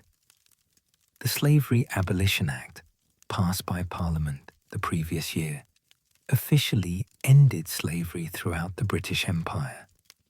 It was a moral victory, won through decades of activism, rebellion, and the undeniable truth that slavery was an inexcusable evil. But the act came with asterisks, compromises, and brutal ironies that would shape the Caribbean for generations. The sugar planters, the men who had built fortunes on enslaved labor, received £20 million in compensation from the British government. The formerly enslaved people received nothing, and they weren't even fully free. Most were forced into a transitional apprenticeship system that was slavery by another name, requiring them to continue working for their former masters for years before gaining complete freedom. For RUM, emancipation meant the economic foundation that had supported production for 2 centuries was suddenly dramatically altered. Planters who had never paid wages now had to compete for labor. Workers who had never been able to refuse work could now walk away from brutal conditions. The entire industry had to reinvent itself, and the transformation would be driven as much by technological innovation as by social change. This was RUM's Industrial Revolution, the period when it transformed from an agricultural byproduct into a manufactured commodity, from a rough spirit into something that could compete with the world's finest liquors. The labor crisis, when exploitation becomes expensive. British Caribbean planters faced an immediate crisis after emancipation. Their formerly enslaved workforce wasn't willing to continue working under plantation conditions, even for wages. Why would they? These workers had spent their lives brutalized in sugarcane fields. Freedom meant the chance to escape that horror. Across the British Caribbean, formerly enslaved people left the plantations whenever possible. They established small farms on marginal land, grew food for themselves, created communities away from the estates that had tormented them. Some moved to towns and cities, seeking any work that didn't involve sugarcane. The exodus was dramatic and understandable. These were people choosing dignity over whatever meager wages planters were offering. The planters were outraged. They had expected that freed people lacking land or capital would have no choice but to continue plantation work for minimal pay. When that didn't happen, planters blamed the workers for being lazy, ungrateful, or incapable of understanding their own interests. The idea that people might not want to continue working under brutal conditions for poverty, wages, apparently never occurred to them, or if it did, they dismissed it as irrelevant. Production plummeted. Sugar harvests declined by 30 to 50% in the decade after emancipation. The molasses supply that fed rum production contracted accordingly. Caribbean rum that had dominated markets faced competition from other spirits that were cheaper and more reliably supplied. The British Caribbean planters, who had once been among the wealthiest men in the empire, saw their profits collapse. Their solution was to import new victims. Indentured servitude, new exploitations for a new era. Unable to coerce local labor and unwilling to pay wages high enough to attract workers voluntarily, Caribbean planters turned to indentured servitude, a system that was legally distinct from slavery, but functionally similar in many ways. Beginning in the 1830s and accelerating through mid-century, hundreds of thousands of indentured workers were brought to the Caribbean from India and China. These workers signed contracts promising several years of labor in exchange for passage, housing, and nominal wages. Many were desperately poor, fleeing famine or economic collapse in their home countries. Many were deceived about the conditions they would face. Many had no real alternative. The working conditions were brutal. Indentured workers lived in barracks, worked long hours in sugarcane fields, and were subject to harsh discipline for any resistance or failure to meet quotas. While technically not enslaved, they couldn't be bought and sold, and their servitude had a defined end date. The practical difference was minimal for many workers. They were trapped by debt, by distance from home, by lack of legal protections. Between 1838 and 1917, over 1 million Indian indentured workers were transported to Caribbean sugar plantations. Tens of thousands of Chinese workers followed similar routes. They brought their cultures, their religions, their cuisines. The Caribbean's remarkable cultural diversity is partly a legacy of this exploitative labor system. But in the moment, they were bodies to work the cane fields that formerly enslaved Africans had fled. For rum production, indentured labor solved the immediate crisis. The sugar kept flowing, the molasses kept accumulating, the distilleries kept running. But the costs had increased dramatically.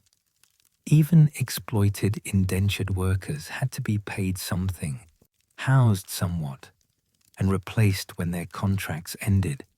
The economics of rum production would never again be as brutally profitable as they had been under slavery. Cuba, the last holdout. While British colonies grappled with emancipation, Spanish Cuba continued operating under slave labor for another half-century. Spain abolished slavery in Cuba only in 1886, making it one of the last places in the Western Hemisphere to do so. This gave Cuban sugar and rum producers an enormous competitive advantage during the mid-19th century. Cuban plantations expanded dramatically during this period. New land was cleared, new mills were built, and production increased year after year.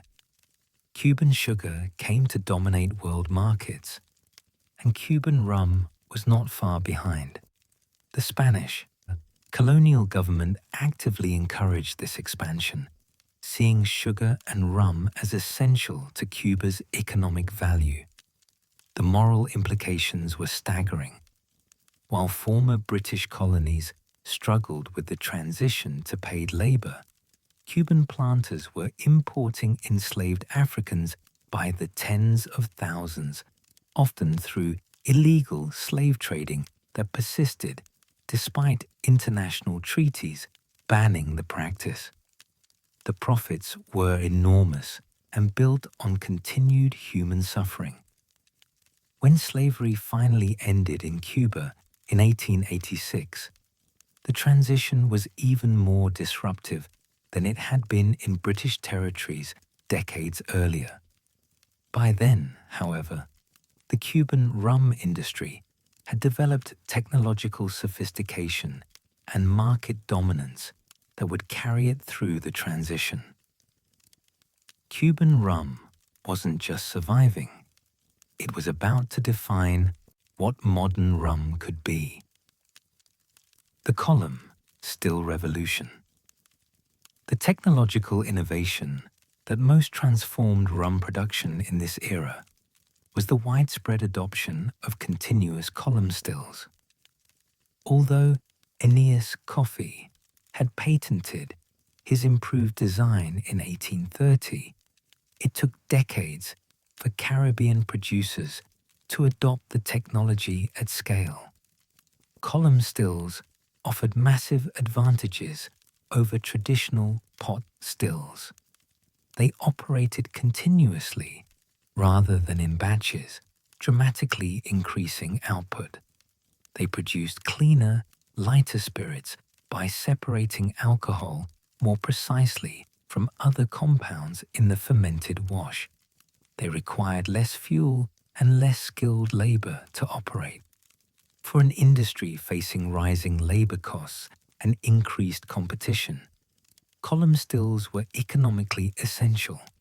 But the shift to column stills also meant a shift in rum's character. Traditional pot still rum was heavy, funky, full of congeners and esters that gave it distinctive flavor. Column still rum was lighter, smoother, more neutral. Some argued it was too neutral, that column still spirits lost what made rum distinctive and became closer to vodka than traditional rum. The debate split along geographic and cultural lines. British Caribbean producers, particularly in Jamaica, largely stuck with pot stills, maintaining their traditional heavy rums. Spanish Caribbean producers, especially in Cuba and Puerto Rico, embraced column stills enthusiastically, creating lighter styles that would come to dominate the international market. This wasn't just about technology, it was about identity. Pot still producers argued they were maintaining authenticity and craftsmanship against industrial homogenization. Column still producers argued they were creating refined, sophisticated spirits that could compete in quality with French cognac and Scotch whiskey. Both were partly right, and the tension between tradition and innovation would define rum for the next century. Bacardi, the birth of modern rum. In 1862, a Catalan immigrant named Facundo Bacardi Massó purchased a small distillery in Santiago de Cuba. What happened next would transform not just his fortune, but the entire rum industry. Bacardi was obsessed with creating smoother, lighter rum than the harsh spirits that dominated the market. He experimented relentlessly with fermentation techniques, distillation parameters, and aging methods. His breakthrough came from combining several innovations, using column stills for clean distillation, carefully selecting specific yeast strains for controlled fermentation, and filtering the finished rum through charcoal. Charcoal filtration was the key innovation. By passing the distilled rum through activated charcoal, Bacardi removed many of the harsh compounds and impurities that made traditional rum rough. The result was a spirit that was remarkably smooth and light, while still maintaining enough molasses character to be distinctly rum. It was sophisticated enough for the upper classes, but approachable enough for broader markets. Bacardi's rum was revolutionary. Where traditional Caribbean rum had been golden or dark amber from barrel aging, Bacardi produced a clear or lightly colored spirit that didn't need years in wood to be drinkable. Where heavy rums required developed palates to appreciate, Bacardi's light rum was immediately accessible. It could be mixed in cocktails without overwhelming other flavors, opening up entirely new ways to consume rum. The company grew rapidly. Bacardi began exporting to the United States and Europe, marketing their rum as a refined alternative to harsh traditional styles. They developed sophisticated branding. The bat logo became one of the most recognizable symbols in the spirits industry. They standardized their production to ensure consistency, something that had been nearly impossible with traditional pot still methods. By the end of the 19th century, Bacardi wasn't just a successful rum producer, it was defining what rum could be. Other Cuban producers followed their lead, creating their own versions of light rum. The Cuban style was becoming the global standard, displacing heavier British Caribbean rums from their traditional market dominance. For most of rum's history, production was alchemy, part craft, part guesswork, part prayer. Distillers knew that molasses fermented and that the fermented liquid could be distilled into alcohol, but they didn't understand why. They knew that aging in barrels improved the spirit, but they couldn't explain the chemistry. They knew that different techniques produced different flavors, but they had no framework for predicting or controlling outcomes. Rum making was handed down through generations as accumulated knowledge, a collection of practices that worked even if no one understood the mechanisms. That was about to change. The late 19th and early 20th centuries brought scientific revolution to spirits production. Louis Pasteur's groundbreaking work on fermentation revealed that it wasn't spontaneous generation or magical transformation, but the metabolic activity of microscopic organisms. Yeast. Chemists began analyzing what happened during distillation and aging, identifying the compounds responsible for different flavors and aromas. Rum production was transforming from craft tradition into applied science. This scientific understanding coincided with and enabled the development of premium rums that could compete with the world's finest spirits. The rough, harsh sailor's grog was giving way to sophisticated, carefully crafted products, and two distinct traditions were crystallizing: the heavy, pot-still rums of the British Caribbean and the light, column-still rums of Spanish territories. This was rum reaching maturity as a category, developing the complexity and diversity that would define it in the modern era. Pasteur's revolution. Understanding fermentation. Louis Pasteur's research in the 1850s and 1860s fundamentally changed how humans understood fermentation. His experiments demonstrated conclusively that fermentation was caused by living microorganisms, specifically yeast, rather than some mysterious chemical reaction or spontaneous generation. This was revolutionary science with immediate practical applications. For rum producers, Pasteur's work meant they could finally understand and control what had previously been mysterious and inconsistent. Fermentation wasn't magic, it was biochemistry. Yeast consumed sugars in the molasses and produced alcohol, carbon dioxide, and a range of flavor compounds as byproducts. Different yeast strains produced different flavor profiles. Temperature affected fermentation rates and outcomes. Contamination by bacteria or wild yeasts could ruin a batch, or in some cases, create desirable funky flavors. Armed with this knowledge, producers could start making deliberate choices. They could isolate and propagate specific yeast strains known to produce favorable characteristics. They could control fermentation temperatures more precisely. They could identify when contamination was creating desired funk versus when it was producing off flavors.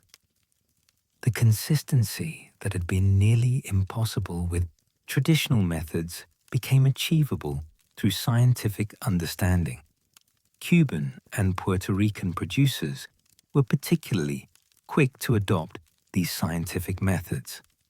They built laboratories, employed chemists, and approached rum production as applied science rather than inherited craft.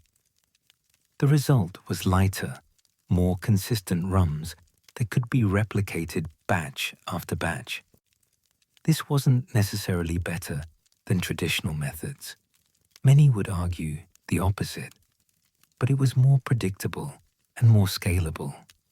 Jamaica and other British Caribbean producers were slower to adopt scientific methods, partly from conservatism and partly from a belief that their traditional techniques, including long fermentation times that encouraged wild yeast and bacterial activity, produced superior character.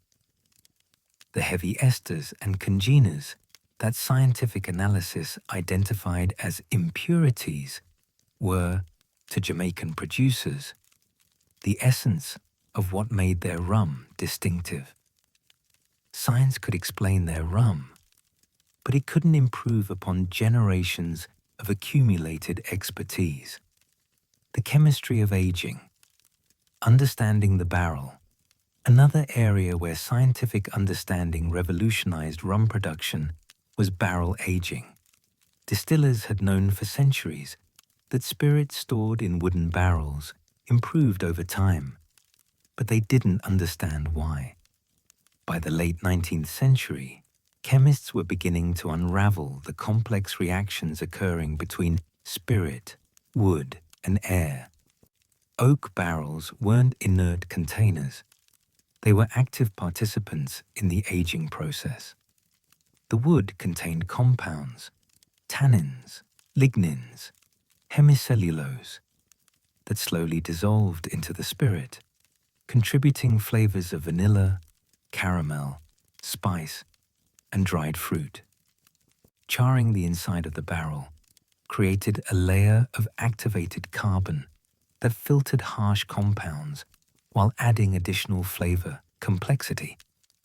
Oxygen seeping through the wood staves caused slow oxidation that mellowed and integrated flavors. The tropical Caribbean climate dramatically accelerated these processes. What might take a decade in Scotland could happen in 3 years in Jamaica. The angel's share, the portion of spirit lost to evaporation, was much higher in hot climates, sometimes reaching 10% or more per year. This concentration effect intensified flavors while also making long-term aging economically challenging.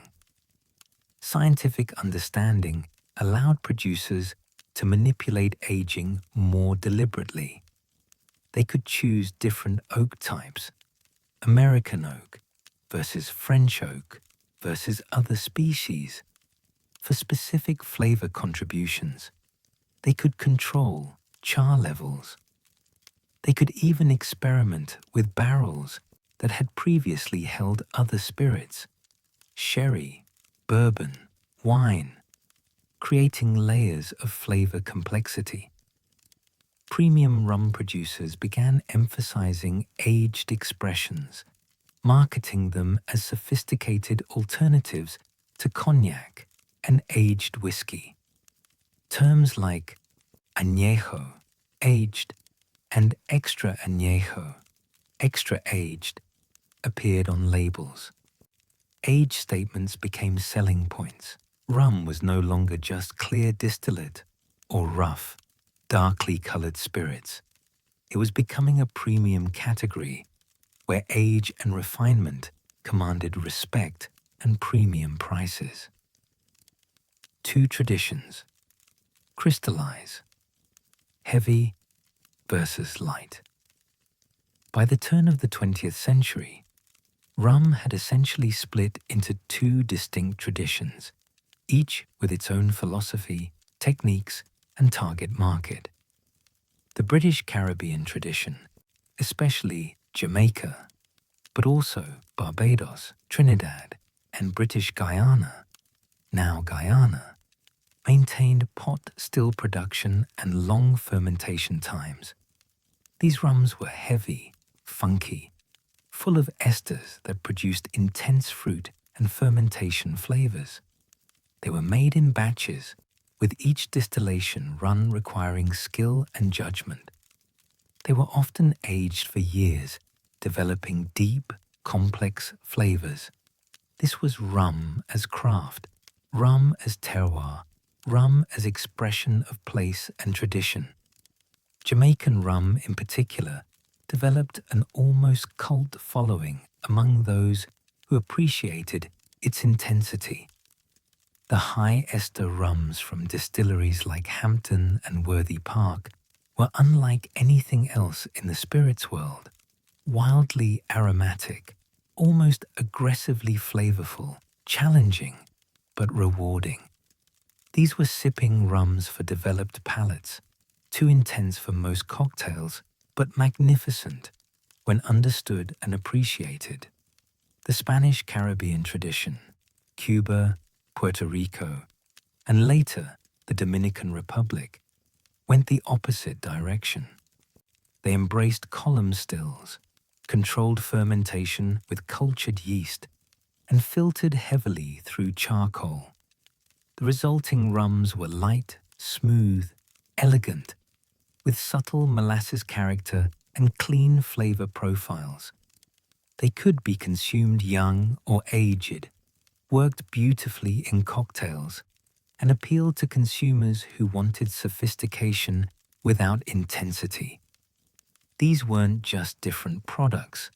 They represented different philosophies about what rum should be.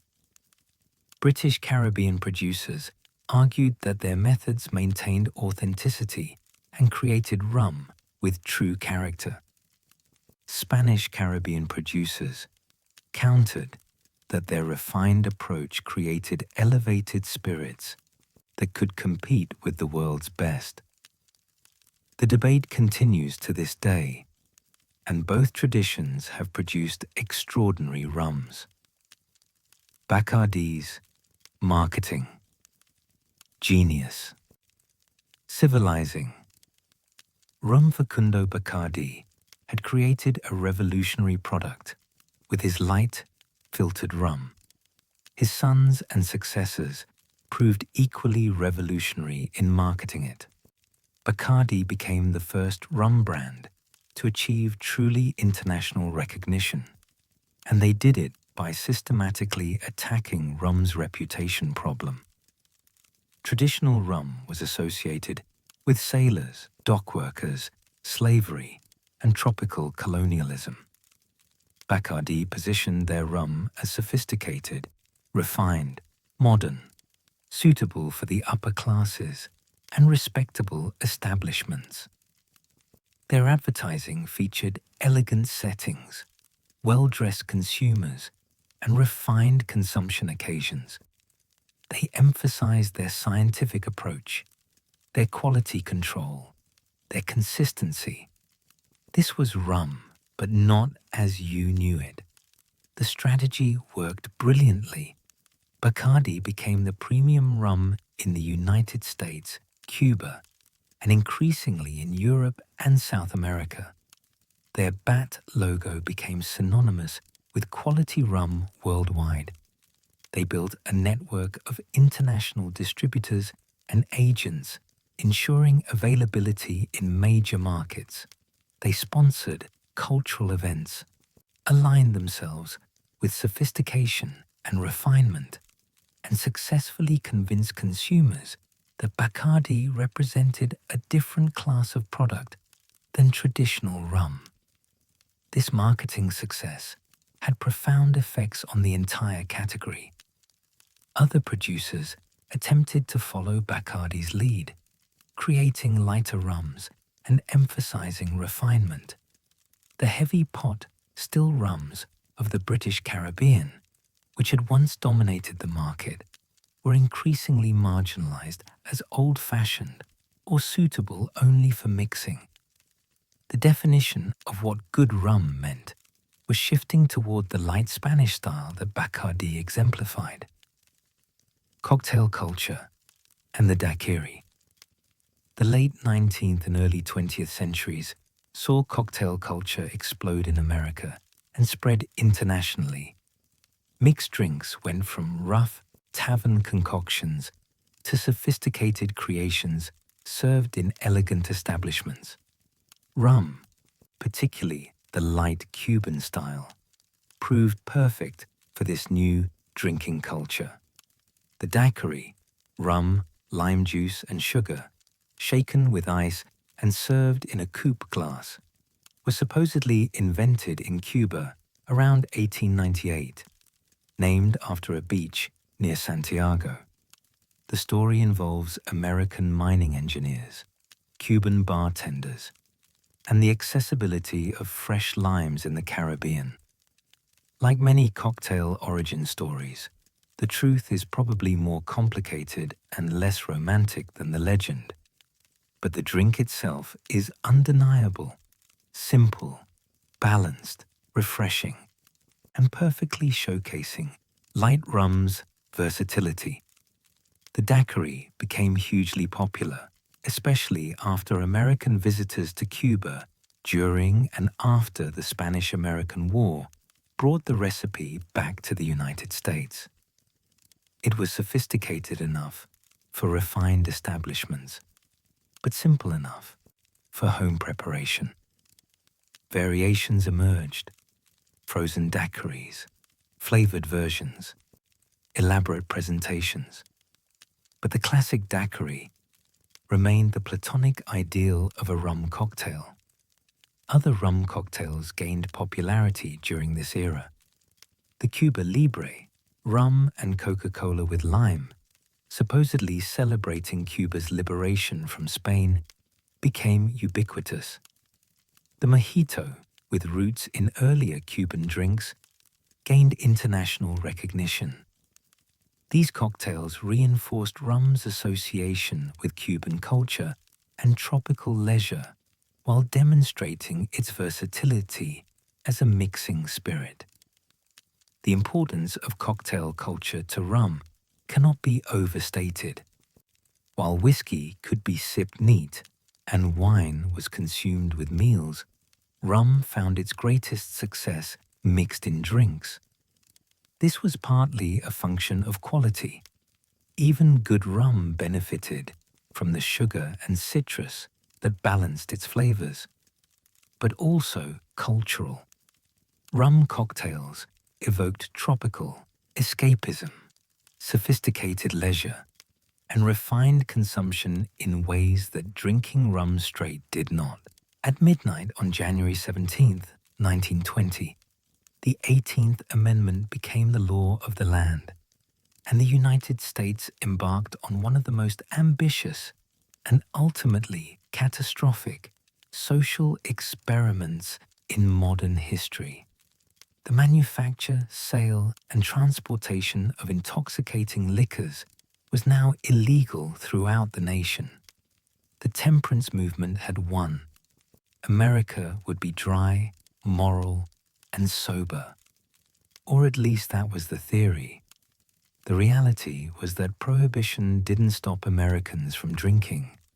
It just made drinking illegal, dangerous, and wildly profitable for those willing to break the law. And of all the spirits that flowed through the illegal channels of Prohibition-era America, rum was among the most important. The Caribbean was close, production was easy to scale up, and the same maritime smuggling networks that had evaded British customs officers in the colonial era proved perfectly suited to evading the US Coast Guard 2 centuries later. Prohibition transformed rum from a legitimate export commodity into contraband, from a product of established distilleries into the currency of organized crime. It created folk heroes and spawned legends. It made fortunes for smugglers and gangsters.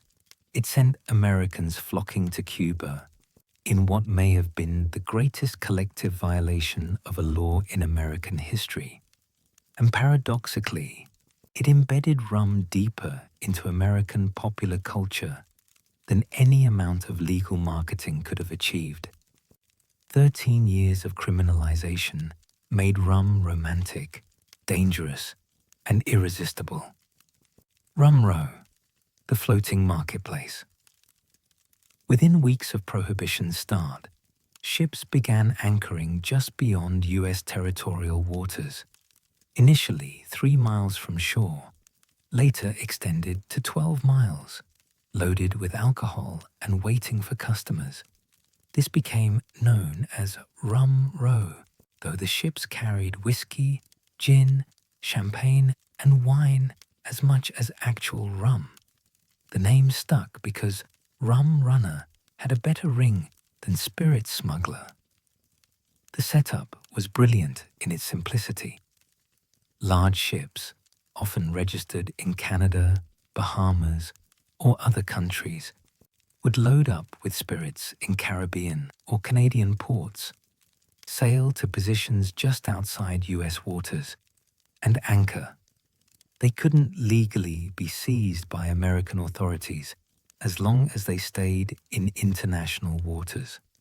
Smaller, faster boats would come out from shore, purchase cases of liquor at sea, and make high-speed runs back to shore, trying to evade Coast Guard patrols. The largest rum row was off the coast of New York and New Jersey, serving the enormous demand of New York City's speakeasies and private clubs. But rum rows operated along the entire East Coast, from Maine to Florida, and along the West Coast as well. On any given night during the early 1920s, dozens of ships might be anchored in international waters, doing business with hundreds of small boats making supply runs. The ships themselves became floating warehouses and sometimes floating bars. Some ship captains set up deck bars serving legitimate customers who boated out from shore, creating a loophole where drinking was legal in international waters, even if transporting the alcohol back to shore was not. It was technically legal booze consumed in technically legal locations, accessible only by owning a boat and having the nerve to sail out into open ocean.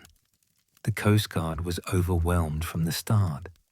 They had relatively few vessels and limited manpower to patrol thousands of miles of coastline and territorial waters.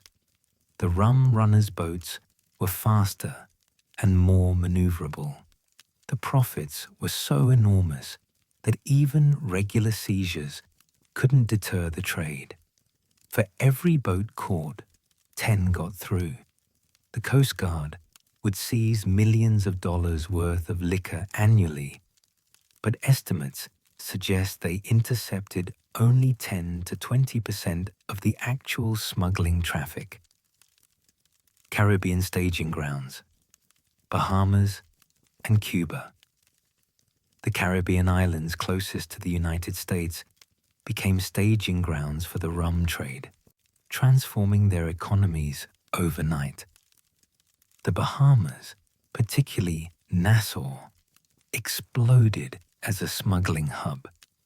Ships would load up with rum in Jamaica, Cuba, or Puerto Rico, transfer to smaller vessels in the Bahamas, and then make the relatively short run to Florida or the southeastern US coast. Nassau's economy, which had been struggling after the end of the sponge industry, suddenly boomed. Warehouses filled with cases of rum and other spirits. Ships crowded the harbor. Hotels filled with smugglers, pilots, and the various hangers-on who surrounded any lucrative, illegal trade. The British colonial government officially opposed smuggling, but enforced the law half-heartedly at best. The tax revenues and economic activity were too valuable. Cuba, particularly Havana, became an even more important hub. Cuba was producing enormous quantities of rum that had been destined for the now dry American market. Rather than see their distilleries close, Cuban producers adapted to the new reality. They sold to smugglers, asked no questions about final destinations, and maintained plausible deniability about where their rum ended up. Havana also became America's playground. Since drinking alcohol in Cuba was perfectly legal, Americans who could afford it simply went there. Havana in the 1920s was a wild, freewheeling city where Americans went to do everything prohibition forbade: drink, gamble, and generally pursue pleasures unavailable back home. The city's bars, casinos, and nightclubs catered specifically to American tourists, offering Cuban rum cocktails, American jazz, and an atmosphere of permissive excess. The rum runner's life: speed, signals, and risk. The actual rum running operations required nerve, seamanship, and significant capital investment. The most successful operations used fast boats, often modified fishing boats, or custom-built vessels with powerful engines that could outrun Coast Guard cutters. Some used multiple engines, auxiliary fuel tanks, and stripped-down interiors to maximize speed and range. The runs typically happened at night. Rum runners would leave hidden coves or inconspicuous docks, navigate to the motherships anchored offshore, load up with cases of rum, and then race back to shore. The navigation had to be precise. Miss your landfall in the dark, and you might end up hopelessly lost or run aground. The coordination had to be sophisticated. Landing sites were often shifted to avoid Coast Guard stakeouts, requiring complex signaling systems to communicate safe landing zones.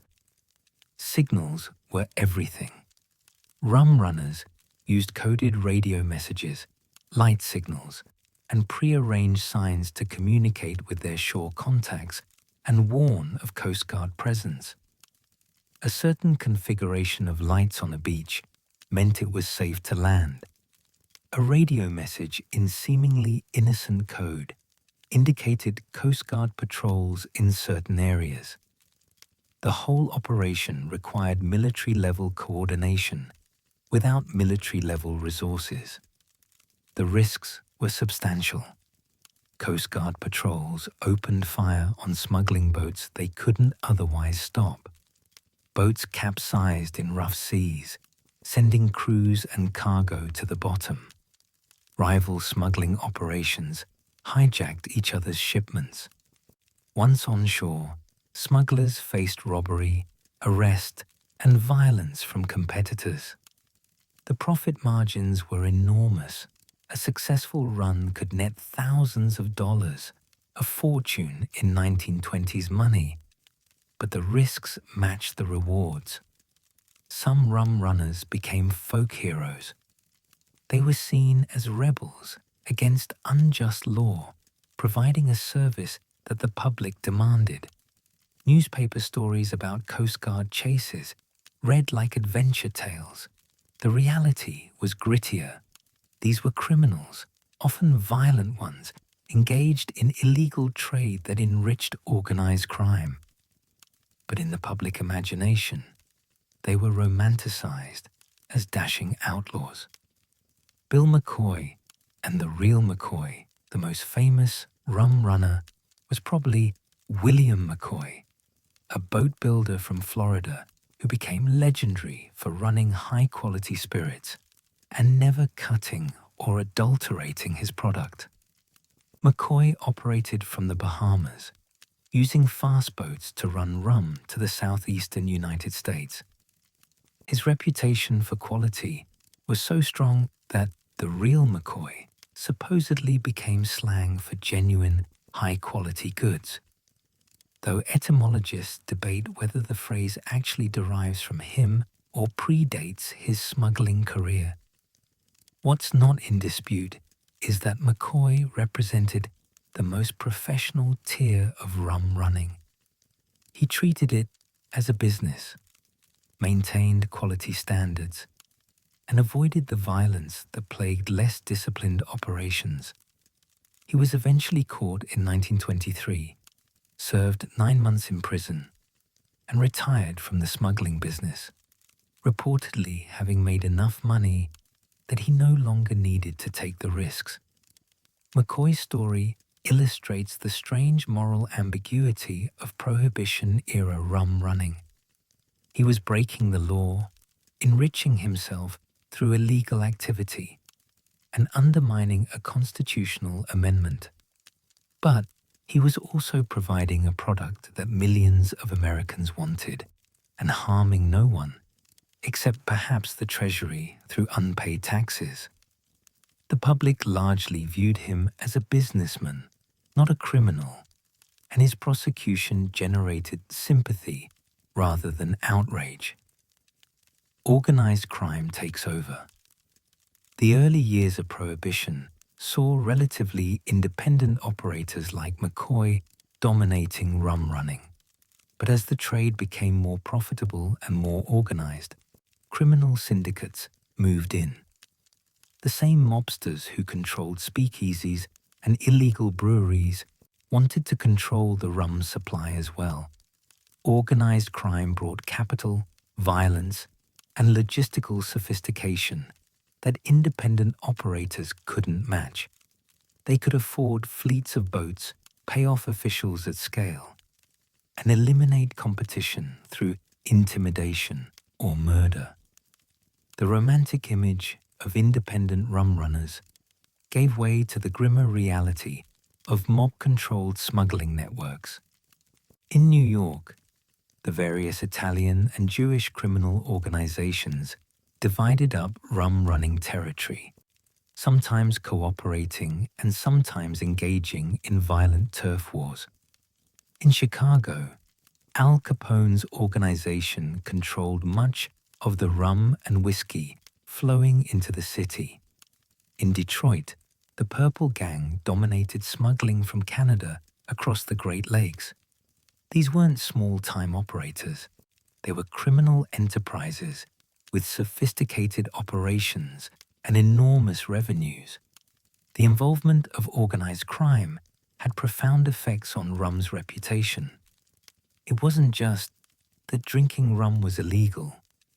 It was that rum came through networks controlled by violent gangsters. Every bottle purchased in a speakeasy enriched criminals, funded violence, and contributed to the corruption of police and officials. The moral equation was complicated. The law was unjust, but breaking it meant dealing with genuinely bad people. In 1933, the same year Prohibition ended, a man named Ernest Raymond Beaumont Gant opened a small bar in Hollywood called Don the Beachcomber. The timing was perfect, though Gant probably didn't know it yet.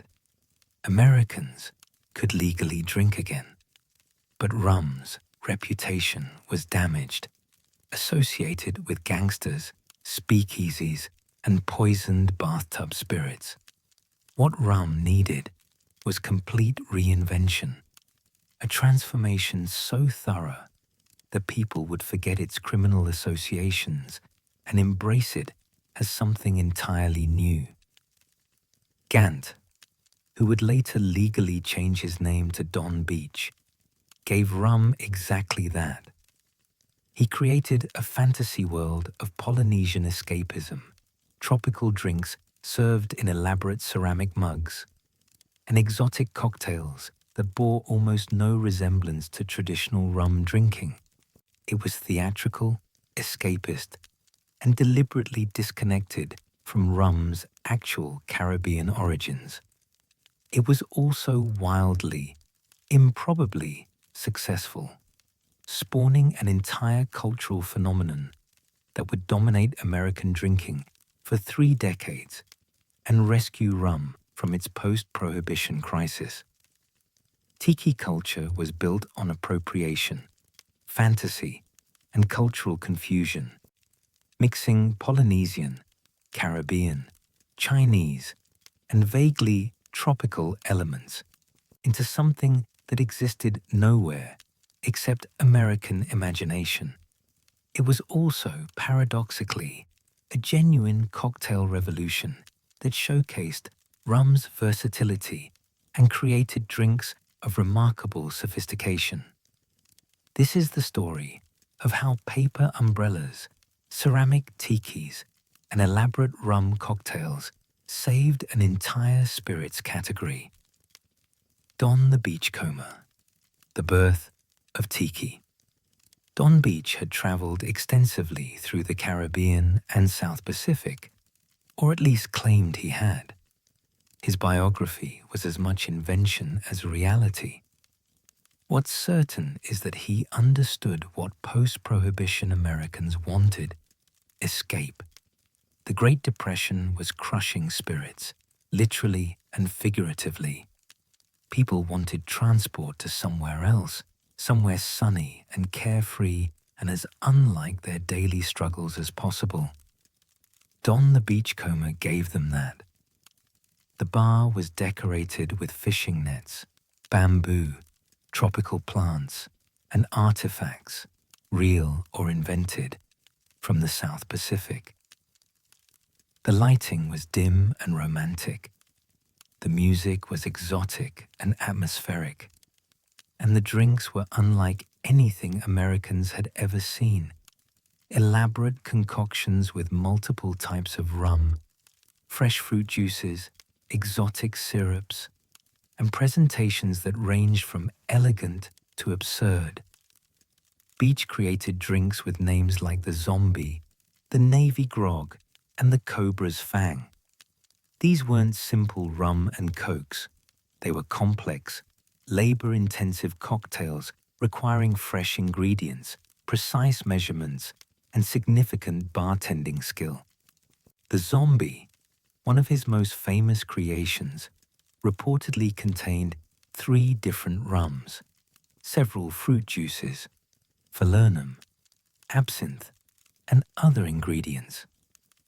It was strong enough that Beach supposedly limited customers to 2 per visit, claiming more would render them dangerously intoxicated. The yage recipes were secret, guarded jealously, and often written in code to prevent theft by employees or competitors. Beach understood that mystery was part of the appeal. If customers could easily replicate these drinks at home, they wouldn't need to come to his bar. The secrecy also created mythology around the drinks, making them seem more exotic and special than they probably were. Don the Beachcomber was a hit. Hollywood celebrities became regulars. The bar expanded, then spawned additional locations. Other restaurateurs and bartenders saw the success and began creating their own versions of tropical-themed establishments. Tiki was becoming a movement, and rum was its essential ingredient. Trader Vic's and the Mai Tai. The second pillar of tiki culture was Trader Vic's, founded by Victor Bergeron in Oakland, California. Bergeron, Trader Vic, was Beach's rival and friendly competitor, and like Beach, he was equal parts restaurateur, bartender, and showman. Trader Vic's served Polynesian-inspired food alongside elaborate rum cocktails in an atmosphere that was slightly more upscale than Don the Beachcomber, but equally committed to tropical fantasy.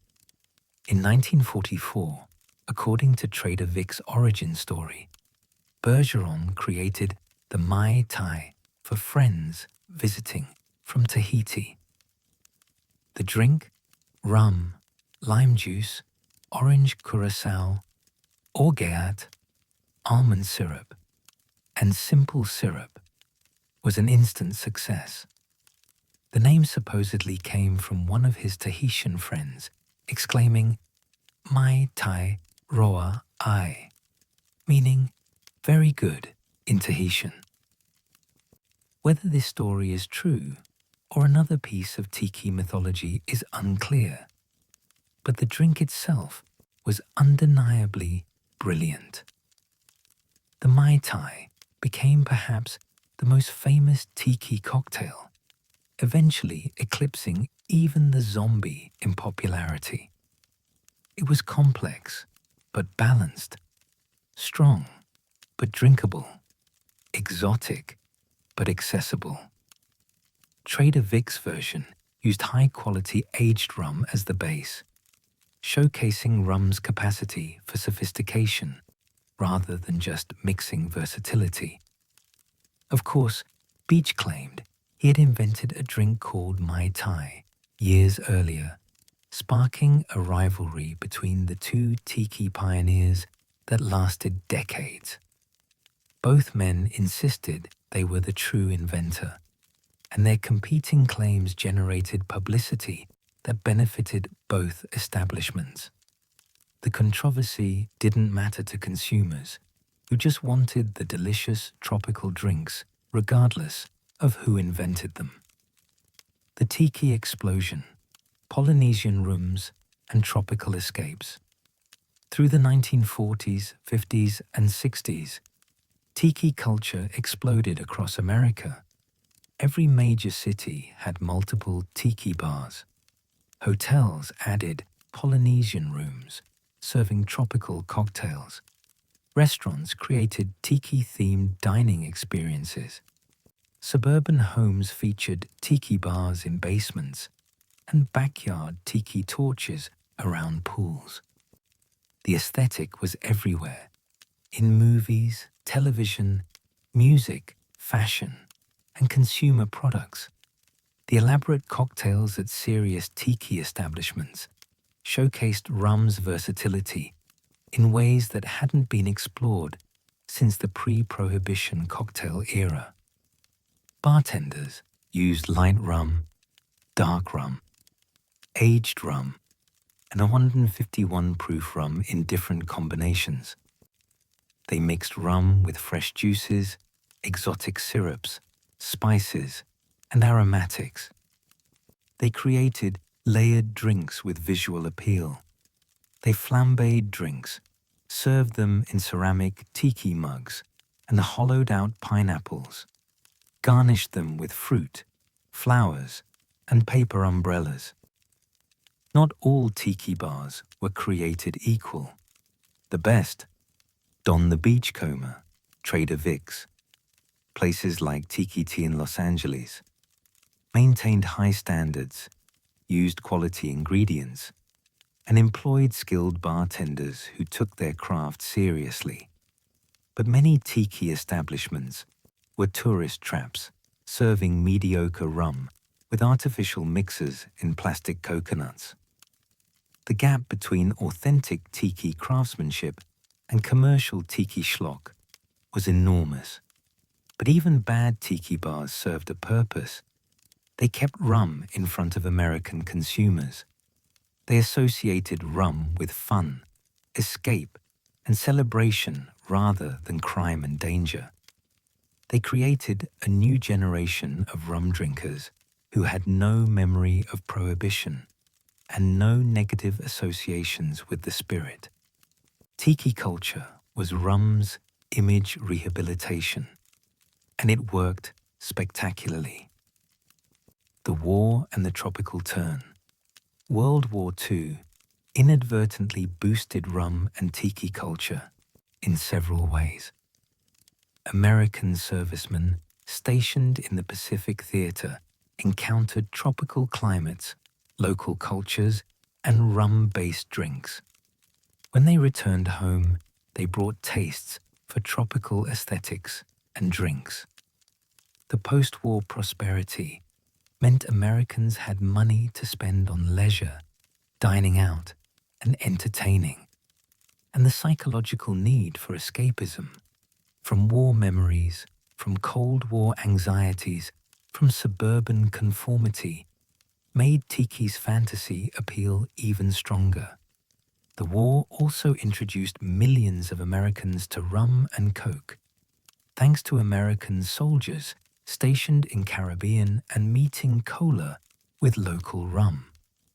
The Andrews Sisters' 1944 song, Rum and Coca-Cola, despite controversial lyrics about Caribbean prostitution that most listeners missed, became a massive hit and cemented the drink in popular consciousness. It was the perfect post-prohibition rum drink.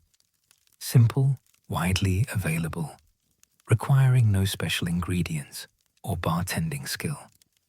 Rum and Coke democratized rum consumption in ways that elaborate tiki cocktails couldn't. Anyone could make it. It required no expensive equipment or exotic ingredients. It tasted good even with cheap rum. It became the default rum drink for millions of Americans who would never visit a tiki bar but who still wanted rum in their lives. The combination of elaborate tiki cocktails for special occasions and simple rum and cokes for everyday drinking meant rum was covering all bases: sophisticated and accessible, exotic and familiar, special event and casual consumption. Caribbean tourism, the real thing. While Americans were drinking rum in tiki bars decorated with fake Polynesian artifacts, actual Caribbean tourism was exploding. Post-war prosperity and jet travel made Caribbean vacations accessible to middle-class Americans. Islands like Jamaica, Puerto Rico, and the Bahamas developed extensive tourism infrastructure: hotels, beaches, attractions, catering to American visitors. These tourists encountered real Caribbean rum culture, not tiki fantasy. They drank rum in beach bars, toured distilleries, and brought bottles home as souvenirs.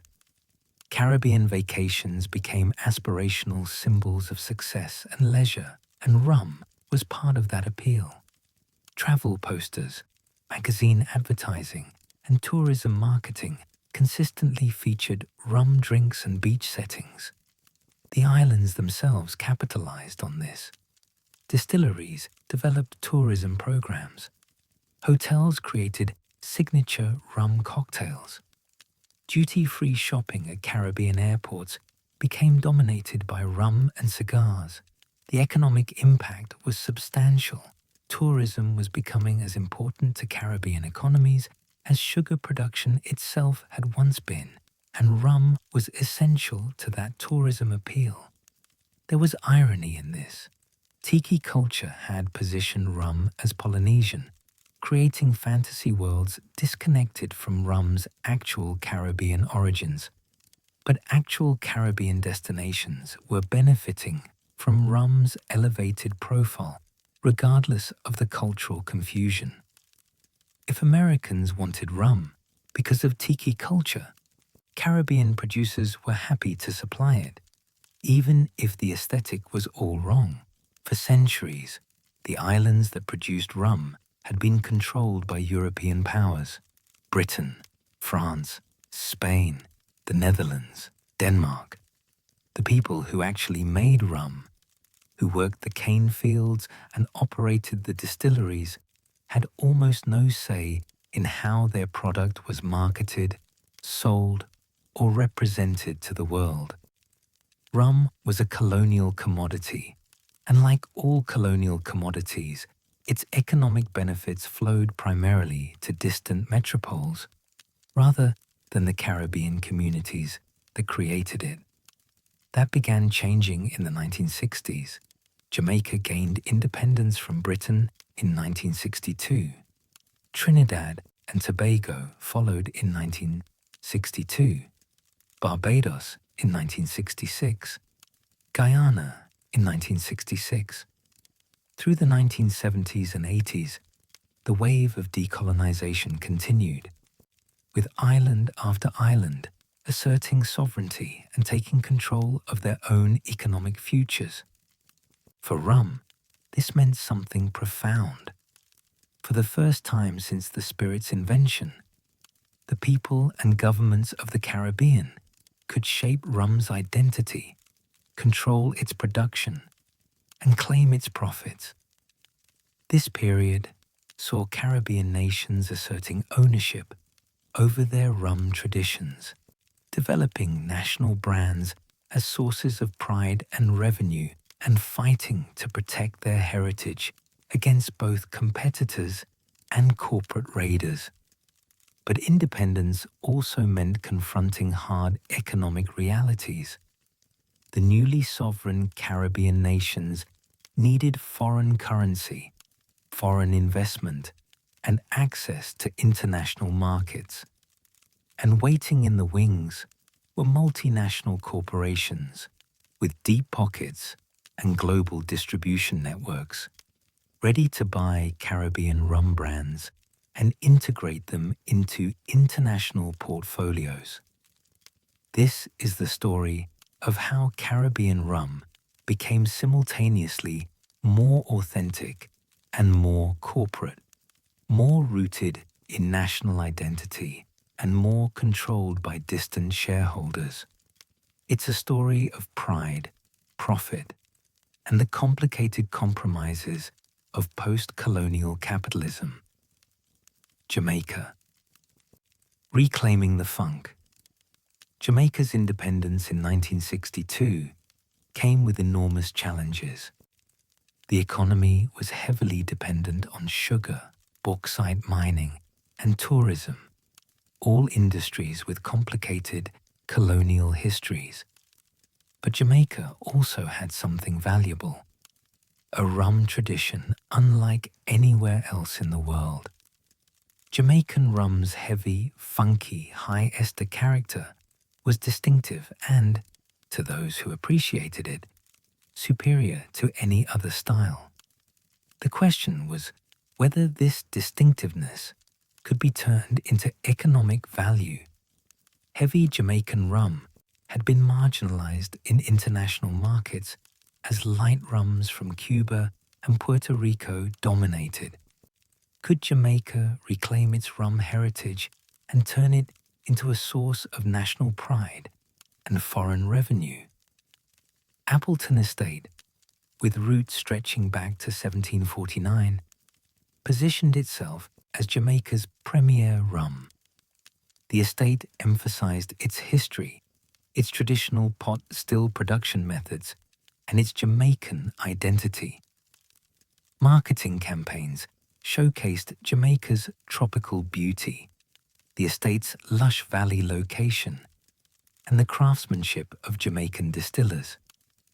This was rum as terroir, rum as cultural heritage, rum as something that couldn't be replicated anywhere else. Ray and Nephew, particularly known for their overproof white rum, became almost synonymous with Jamaican identity itself. Ray and Nephew, white overproof, a high-proof, unaged pot still rum, was to Jamaica what whiskey is to Scotland, a national spirit deeply embedded in local culture.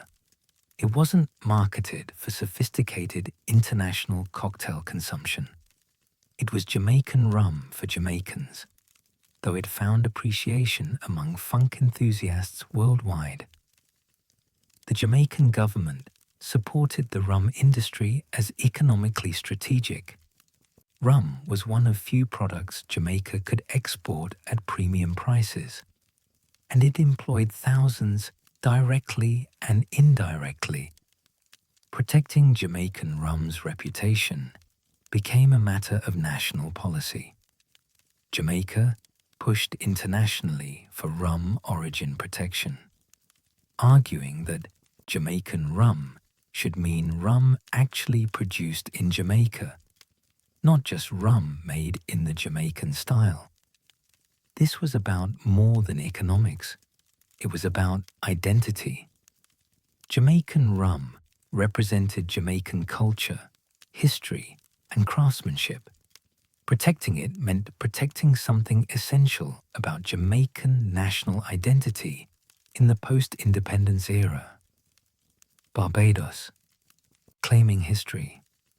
Barbados had an even older rum tradition than Jamaica, and the newly independent nation, 1966, was determined to assert that history. Mount Gay, operating since 1703 and claiming to be the world's oldest rum distillery, became the flag bearer for Barbadian rum excellence. Mount Gay's marketing emphasized history, tradition, and continuity. This wasn't just rum. This was the rum the British naval officers had drunk that had been refined over centuries, that represented an unbroken chain of Caribbean rum making, stretching back to the earliest days of distillation in the Caribbean. The historical claims were powerful marketing tools and sources of national pride. Barbados also promoted its rum production methods as representing the perfect balance between traditional and modern. Barbadian distilleries used both pot stills for character and column stills for refinement, producing rums that had complexity without the extreme funk of Jamaican styles. This middle path appealed to international markets while maintaining distinctiveness. The Barbadian government, like Jamaica's, saw rum as strategically important. Tourism was a major industry, and rum distillery tours became attractions for visitors. Duty-free rum sales at the airport generated significant revenue, and premium Barbadian rum sold internationally brought foreign currency and prestige. Barbados was also at the forefront of asserting that Caribbean nations should control how their rums were defined and protected. This would eventually lead to efforts to create geographic indicators and origin protections for Caribbean rum, similar to how champagne could only come from Champagne or Scotch whisky from Scotland, Trinidad, and Angostura, beyond bitters. Trinidad's rum story was complicated by the fact that its most famous spirits export wasn't technically rum at all. It was Angostura bitters, the aromatic cocktail ingredient created in Venezuela and produced in Trinidad since 1875.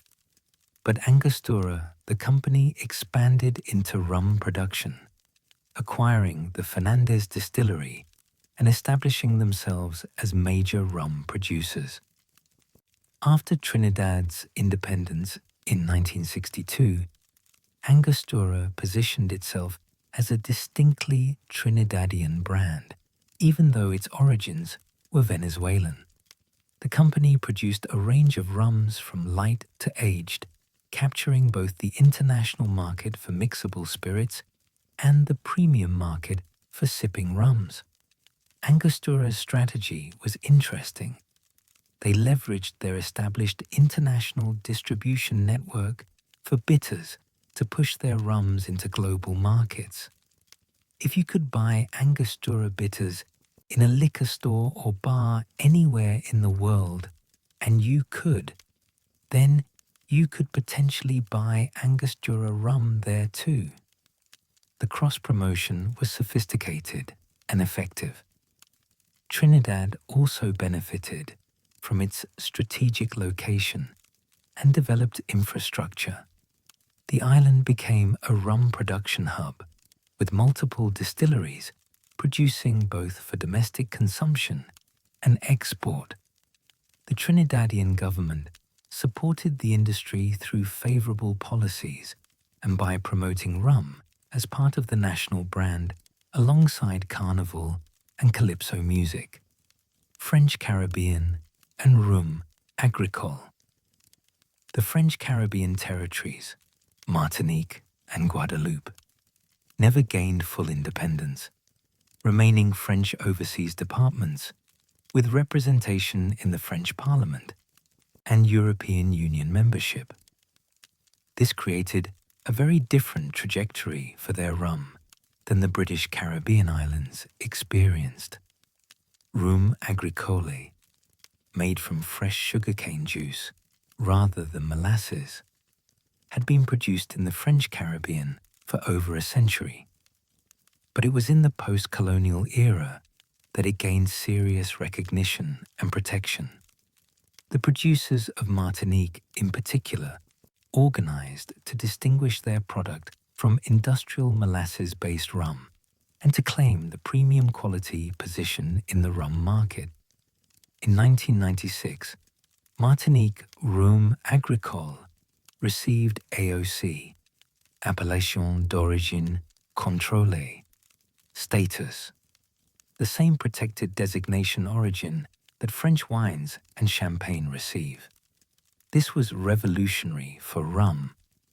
AOC status meant that Martinique RUM Agricole was legally protected, with strict regulations governing production methods, aging requirements, and geographic origin. It was a recognition that rum could have terroir, that where and how it was made mattered, and that quality rum deserved the same legal protections as quality wine. The AOC designation elevated Martinique RUM Agricole to premium status internationally. These rums commanded higher prices, were treated as serious spirits by connoisseurs, and demonstrated that rum could be sophisticated and culturally significant. The grassy, vegetal character of agricole rum, so different from molasses-based rum, was now protected and celebrated rather than seen as merely different. This French Caribbean success story was enabled by continued connection to France and the EU. The islands had resources, legal frameworks, and market access that fully independent Caribbean nations struggled to achieve. But it also demonstrated what was possible when rum was treated as a serious cultural product worthy of legal protection. Regional styles solidify. By the 1970s and 80s, Caribbean rum had crystallized into distinct regional traditions, each with characteristic production methods and flavor profiles that reflected colonial heritage and local innovations. English-style rum, Jamaica, Barbados, Trinidad, Guyana. Pot still production, longer fermentation times, fuller flavor profiles. Traditional methods emphasizing character, often aged, golden to dark in color, with pronounced molasses and fermentation notes. Spanish-style rum, Cuba, Puerto Rico, Dominican Republic. Column still production, shorter fermentation with cultured yeasts, lighter flavor profiles, emphasis on refinement and mixability. Often lightly aged or filtered, clear to golden in color, with subtle molasses character. French-style rum, Martinique, Guadeloupe. Rum agricole, made from fresh cane juice. Distinctive grassy and vegetal flavors, strict production standards, emphasis on terroir and craftsmanship. Usually aged in French oak, with sophisticated flavor development. These weren't rigid categories. Many distilleries produced multiple styles and blending across styles was common. But the regional traditions gave rum a complexity and diversity that elevated the category. Rum wasn't one thing. It was a family of related spirits with different characteristics, much like wine varietals or whiskey regional styles. This diversity became a marketing advantage. Consumers interested in exploring spirits could discover Jamaican funk, Puerto Rican smoothness, or Martinique terroir. The category had depth and sophistication that contradicted rum's lingering reputation as a simple mixing spirit. If you were a serious rum producer in the late 1980s or 1990s, trying to create premium aged spirits with careful craftsmanship and traditional methods, you must have felt like you were shouting into a hurricane. The American rum market, the largest and most lucrative in the world, had collapsed into a race to the bottom. Cheap was winning, sweet was winning, simple was winning, and quality, complexity, and heritage were barely registering. These were RUM's lost decades, when the spirit that had once been sophisticated enough to compete with cognac became synonymous with spring break excess, sticky sweet cocktails, and college students doing shots. Captain Morgan's pirate mascot was everywhere, grinning from billboards and bar mirrors. Malibu coconut rum turned tropical drinks into liquid candy, and premium aged rums, the kind that took decades to produce and represented centuries of accumulated expertise, gathered dust on bottom shelves while vodka occupied the prime real estate. But something else was happening during these dark years. Something that wasn't obvious yet but was laying groundwork for rum's eventual renaissance. Small groups of enthusiasts were discovering aged rum and recognizing its potential. A few innovative producers in unexpected places. Guatemala, Venezuela, not traditional rum powers, were creating premium products and slowly building international recognition. And the distilleries that had been making quality rum all along kept aging their stocks, maintained their standards, and waited for the market to come around. This is the story of rum's wilderness years and the seeds of revival that were quietly germinating. The race to the bottom. Cheap rum everywhere. By the mid-1980s, the American rum market was dominated by two segments: cheap white rum for mixing and flavored rums targeting consumers who didn't actually like the taste of spirits. The premium segment that had existed in earlier decades, aged rums positioned as serious spirits, had essentially disappeared. Bacardi dominated the white rum category with aggressive pricing and ubiquitous distribution. Their light rum was in every bar, liquor store, and supermarket, priced competitively with low-end vodka and marketed primarily as a mixer. The advertising emphasized versatility and refreshment rather than craftsmanship or heritage. This was rum as commodity, interchangeable, unremarkable, selected based on price rather than quality. Other producers competed by going even cheaper. Generic rums with minimal aging, industrial production, and rock-bottom prices filled the shelves. Quality was sacrificed for volume. The message to consumers was clear. Rum was cheap alcohol for getting drunk, not a premium spirit worth considering carefully or drinking neat. This commodification had devastating effects on rum's reputation. While Scotch whisky was experiencing a boom in premium single malts, while bourbon was being rediscovered by cocktail enthusiasts, rum was stuck in a death spiral of declining quality and declining prestige.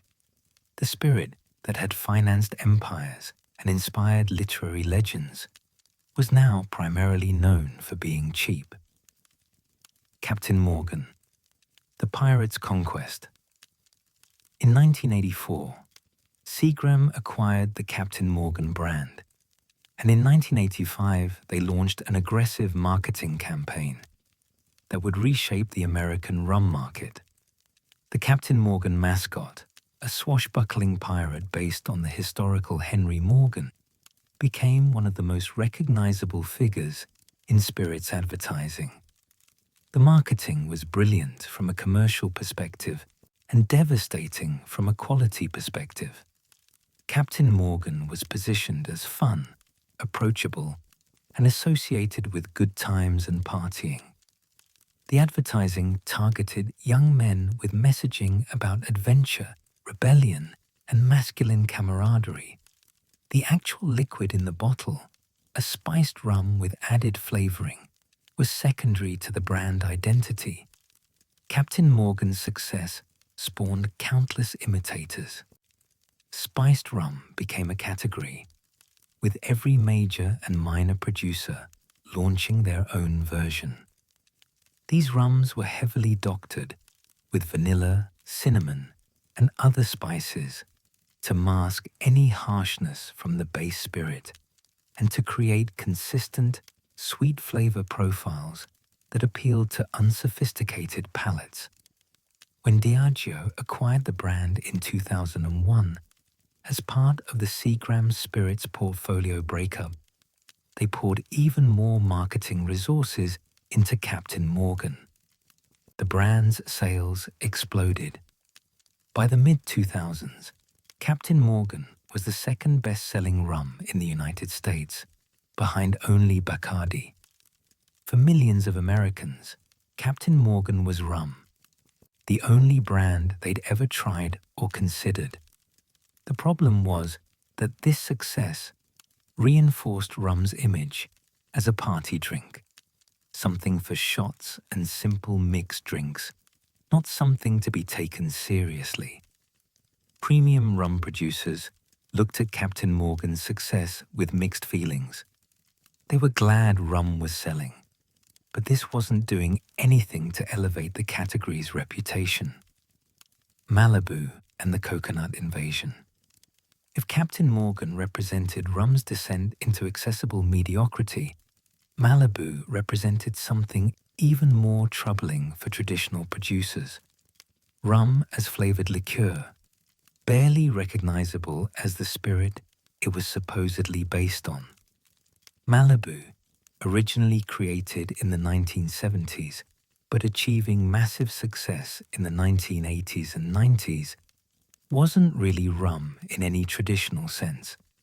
It was Caribbean rum mixed with coconut liqueur, filtered to clarity, and bottled at a relatively low proof.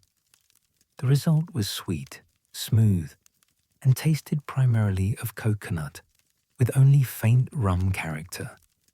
It was perfect for consumers who wanted the idea of a tropical drink without actually tasting spirits. Piña coladas made with Malibu became ubiquitous. Beach bars served them by the pitcher. Spring breakers drank them by the gallon. The drink's success was undeniable. Malibu became one of the best-selling rum brands globally, but it trained an entire generation to associate rum with sticky sweet coconut flavor rather than with the complexity of proper distilled spirits. The coconut rum phenomenon spawned the broader flavored rum category. Banana rum, mango rum, pineapple rum, vanilla rum. Distilleries and bottlers added every conceivable tropical flavor to rum, creating products that bore only nominal resemblance to traditional rum. These flavored rums sold well, especially to young consumers and tourists, but they further marginalized serious rum in the market. Traditional rum producers faced a dilemma. Should they compete in the flavored rum category to maintain market share, or should they maintain their standards and risk irrelevance? Many compromised, producing both traditional rums and flavored line extensions. But the investment and marketing focus inevitably flowed toward the higher volume flavored products. Something shifted in the mid-2000s. Maybe it was generational change. Millennials discovering their parents' rum wasn't the only rum that existed. Maybe it was the craft spirits movement creating space for all categories to be reconsidered. Maybe it was just time, the pendulum swinging back after decades of decline. Whatever the cause, bartenders, enthusiasts, and curious consumers began asking a question that had been dormant for too long. What is rum really, when it's made well? The answer, they discovered, was revelatory. Rum wasn't Captain Morgan and Malibu. It wasn't spring break shots or overly sweet cocktails. Rum, at its best, was complex, sophisticated, and diverse. A category as varied and interesting as whiskey, with centuries of history, regional traditions, and craft expertise. The aged rums the Caribbean distilleries had been patiently producing through the lean years were finally finding audiences. Bartenders were learning to make proper daiquiris and mai tais, and a community of rum enthusiasts was forming, sharing knowledge, visiting distilleries, and demanding transparency and quality. This was rum's modern renaissance, not a return to some previous glory, but a genuine rediscovery and elevation of the category. The distilleries that had survived the lost decades by maintaining their standards were suddenly being celebrated. Small, independent bottlers were bringing single-cask rums to market. And rum was finally, after more than a century of being underestimated, receiving the respect its history and quality deserved. But Renaissance brought complications too. As rum's reputation improved and prices rose, questions emerged about authenticity, additives, and transparency. The spirit that was finally getting serious attention was also facing serious scrutiny. The cocktail renaissance discovers rum. The craft cocktail movement that emerged in the early 2000s transformed American drinking culture. Pioneering bartenders like Dale DeGroff, Audrey Saunders, and others had been maintaining quality standards through the dark decades. But now a new generation was rediscovering classic techniques, historical recipes, and forgotten spirits. And when they looked seriously at classic cocktails, they found rum everywhere. A proper daiquiri, the Hemingway-era version, not the frozen slushy, required quality rum, fresh lime juice, and simple syrup in careful proportion, shaken with ice and served up. Made correctly with good rum, it was a revelation. Balanced, refreshing, sophisticated.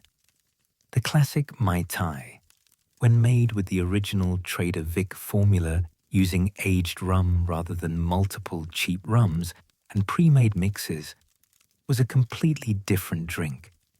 Complex, nuanced, worthy of serious attention. Bartenders began seeking out rums that could showcase their quality in these classic cocktails. They needed rums with character, pot still funk for certain applications, aged complexity for others, clean light rum for drinks where subtlety mattered. The cheap mixing rums that had dominated the market for decades weren't adequate. Bartenders needed the kind of quality rums the Caribbean distilleries had been making all along, but that had been invisible to the broader market. This bartender-driven demand created a virtuous cycle. As craft cocktail bars featured quality rum drinks and educated consumers about the difference, consumer interest grew. As consumer interest grew, distributors became willing to import more diverse and premium rums. As distribution improved, more distilleries could access American and European markets, and as more quality rum became available, bartenders could create even more sophisticated drinks. The cocktail renaissance didn't just rehabilitate rum's reputation, it educated an entire generation about what rum could be when treated with the respect given to other serious spirits. The age rum revelation. For most of rum's modern history, age statements were uncommon and underappreciated.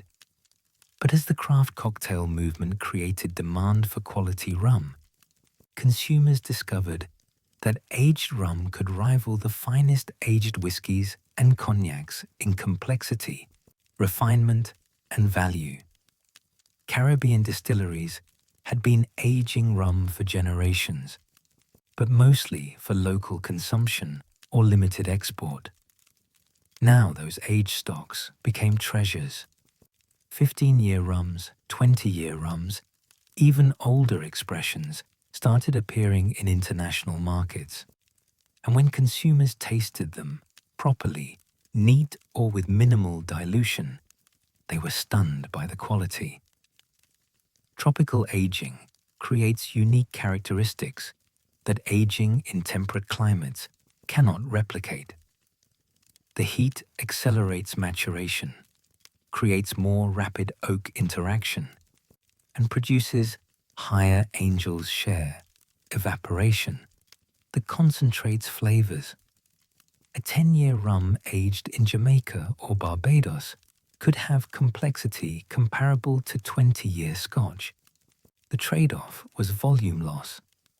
That high evaporation meant aged rum was genuinely expensive to produce, but the flavor results were undeniable. Aged rum also showcased rum's diversity. Jamaican 15-year pot still rum had completely different character than Puerto Rican 15-year column still rum, which differed again from Martinique 15-year agricole. Each style offered distinct flavors, different approaches to aging, and unique terroir expressions. This diversity was exciting for enthusiasts. There were always new aged rums to discover, new distilleries to explore, new flavor profiles to experience. Price points rose accordingly. Where aged rum had once been shockingly cheap compared to equivalent aged whiskies, premium aged rums began commanding serious prices: $50, $100, even $200 or more for exceptional expressions. This was both good and bad. Good because it finally valued rum appropriately. Bad because it made premium rum less accessible to casual consumers. But for the revival, it was essential. Rum needed to be expensive to be taken seriously. Education and transparency. Understanding rum. Part of rum's renaissance involved educating consumers about aspects of rum production that had been mysterious or deliberately obscured. Enthusiasts wanted to understand what they were drinking, how it was made, what went into it, whether it contained additives, how long it was aged. The pot still versus column still distinction became fundamental knowledge. Pot stills produced fuller flavored, more characterful rums through batch distillation, while column stills produced lighter, cleaner spirits through continuous distillation. Understanding this difference helped consumers appreciate why Jamaican rum tasted so different from Puerto Rican rum. Not because one was better, but because they used different production methods suited to different styles. Enthusiasts also learned about fermentation, how longer fermentation times created more esters and funk, how wild yeasts versus cultured yeasts produced different flavor profiles, how Jamaica's famous dunder fermentation residues added to new fermentations created the distinctive Hogo character. This technical knowledge didn't diminish appreciation. It enhanced it, helping consumers understand why their favorite rums tasted the way they did. The concept of terroir in rum became increasingly discussed. Could rum express place the way wine does? The French Caribbean's AOC protections for RUM agricole suggested yes. The distinctive character of Jamaican rum versus Bajan versus Cuban suggested regional identity mattered. Whether it was the water, the climate, the cane varieties, the yeast, or the accumulated expertise of centuries, rum did seem to express origin in meaningful ways. Plantation rum and single estate excellence. One brand that helped drive rum's premium renaissance was Plantation Rum, recently renamed Plantaray to avoid slavery associations.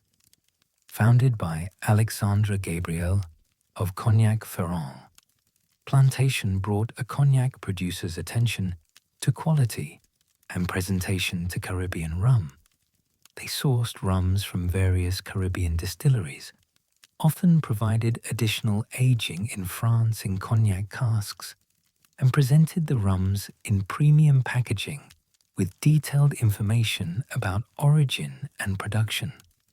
Plantation's double aging technique, initial aging in the Caribbean followed by additional aging in France, was controversial among purists who felt rum should be entirely Caribbean produced.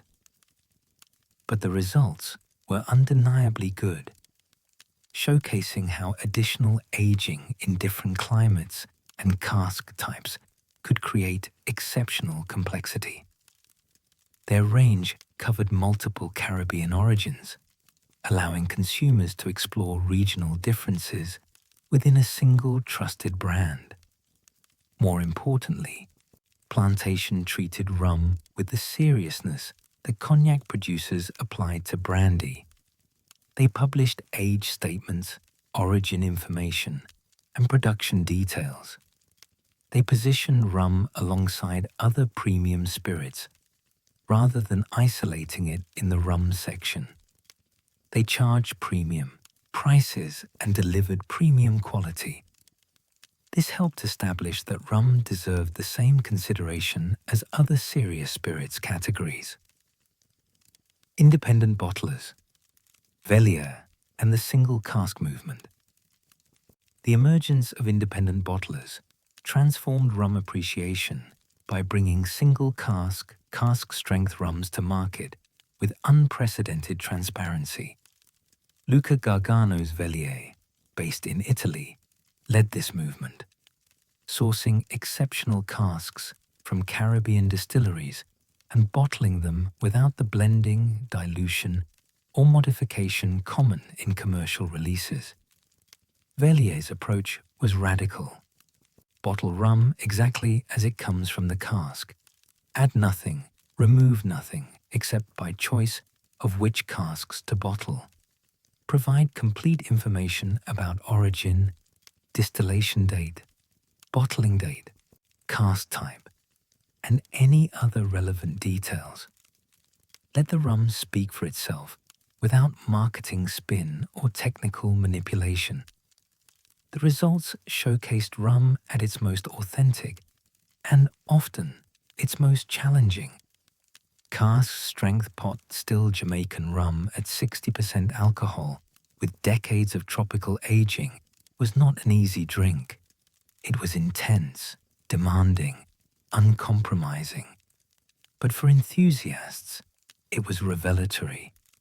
This was rum as pure expression of place and process, unfiltered by commercial considerations. Other independent bottlers followed Vellier's lead. Compagnie des Indes in France, Rum Nation in Italy, various others in Europe, and eventually the United States. Each brought their own selections and approaches, but all shared a commitment to transparency and minimal intervention. The independent bottler movement created a parallel rum market where enthusiasts could find expressions that would never appear in mainstream commercial releases. Foursquare and the transparency revolution. If one distillery embodies rum's modern renaissance, it's Foursquare in Barbados, led by Richard Seale. Foursquare became the standard bearer for quality, transparency, and authenticity in rum, challenging industry practices and educating consumers about what premium rum should be.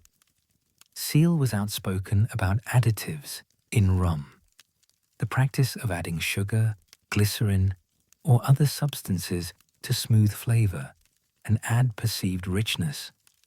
Many premium rums, including some expensive aged expressions, contained significant additives that weren't disclosed on labels. Seal argued this was fundamentally dishonest and degraded the category. Foursquare committed to producing rum with nothing added beyond what came from the cask. No sugar, no coloring, no additives of any kind. Foursquare also championed transparency in labeling. They published exactly how their rums were made, which stills, what aging, which cask types, honest age statements reflecting the youngest rum in any blend. This level of disclosure was unusual in rum, where opacity and marketing spin were more common than straightforward information. The commercial success of Foursquare's transparent, additive-free approach demonstrated that quality rum didn't need artificial enhancement. Their releases became cult favorites among enthusiasts, selling out quickly despite premium pricing. Foursquare proved that integrity and quality could succeed commercially, challenging the industry excuse that additives were necessary to compete. The Renaissance brought rum unprecedented respect and attention. But scrutiny is a double-edged sword. As consumers, critics, and enthusiasts examined rum more closely, they discovered uncomfortable truths. Some of those expensive premium rums contained undisclosed additives. Age statements were sometimes misleading. The colonial histories embedded in rum's production and marketing were being questioned, and the climate crisis threatened the very agricultural foundation that rum depended on. This is where we are now, at an inflection point, where rum is simultaneously more appreciated and more contested than perhaps any time in its history. The spirit that survived slavery, prohibition, and decades of commercial decline now faces challenges that are more subtle but potentially as existential. Authenticity in an age of industrial production, transparency in an industry built on opacity, and sustainability in a warming world that increasingly threatens Caribbean agriculture. These aren't problems with easy solutions. They're structural challenges built into how rum has been produced, marketed, and understood for generations. Addressing them requires confronting not just current practices, but the entire legacy of colonialism, exploitation, and environmental extraction that rum's history has been built on. This chapter isn't comfortable, but it's necessary. The additive scandal. What's really in your rum? In the mid-2010s, a Swedish consumer named Johnny Dreger began analyzing rums using a hydrometer, a simple device that measures liquid density. His discovery was shocking. Many premium rums, including some selling for $50 or more per bottle, contained significant amounts of added sugar.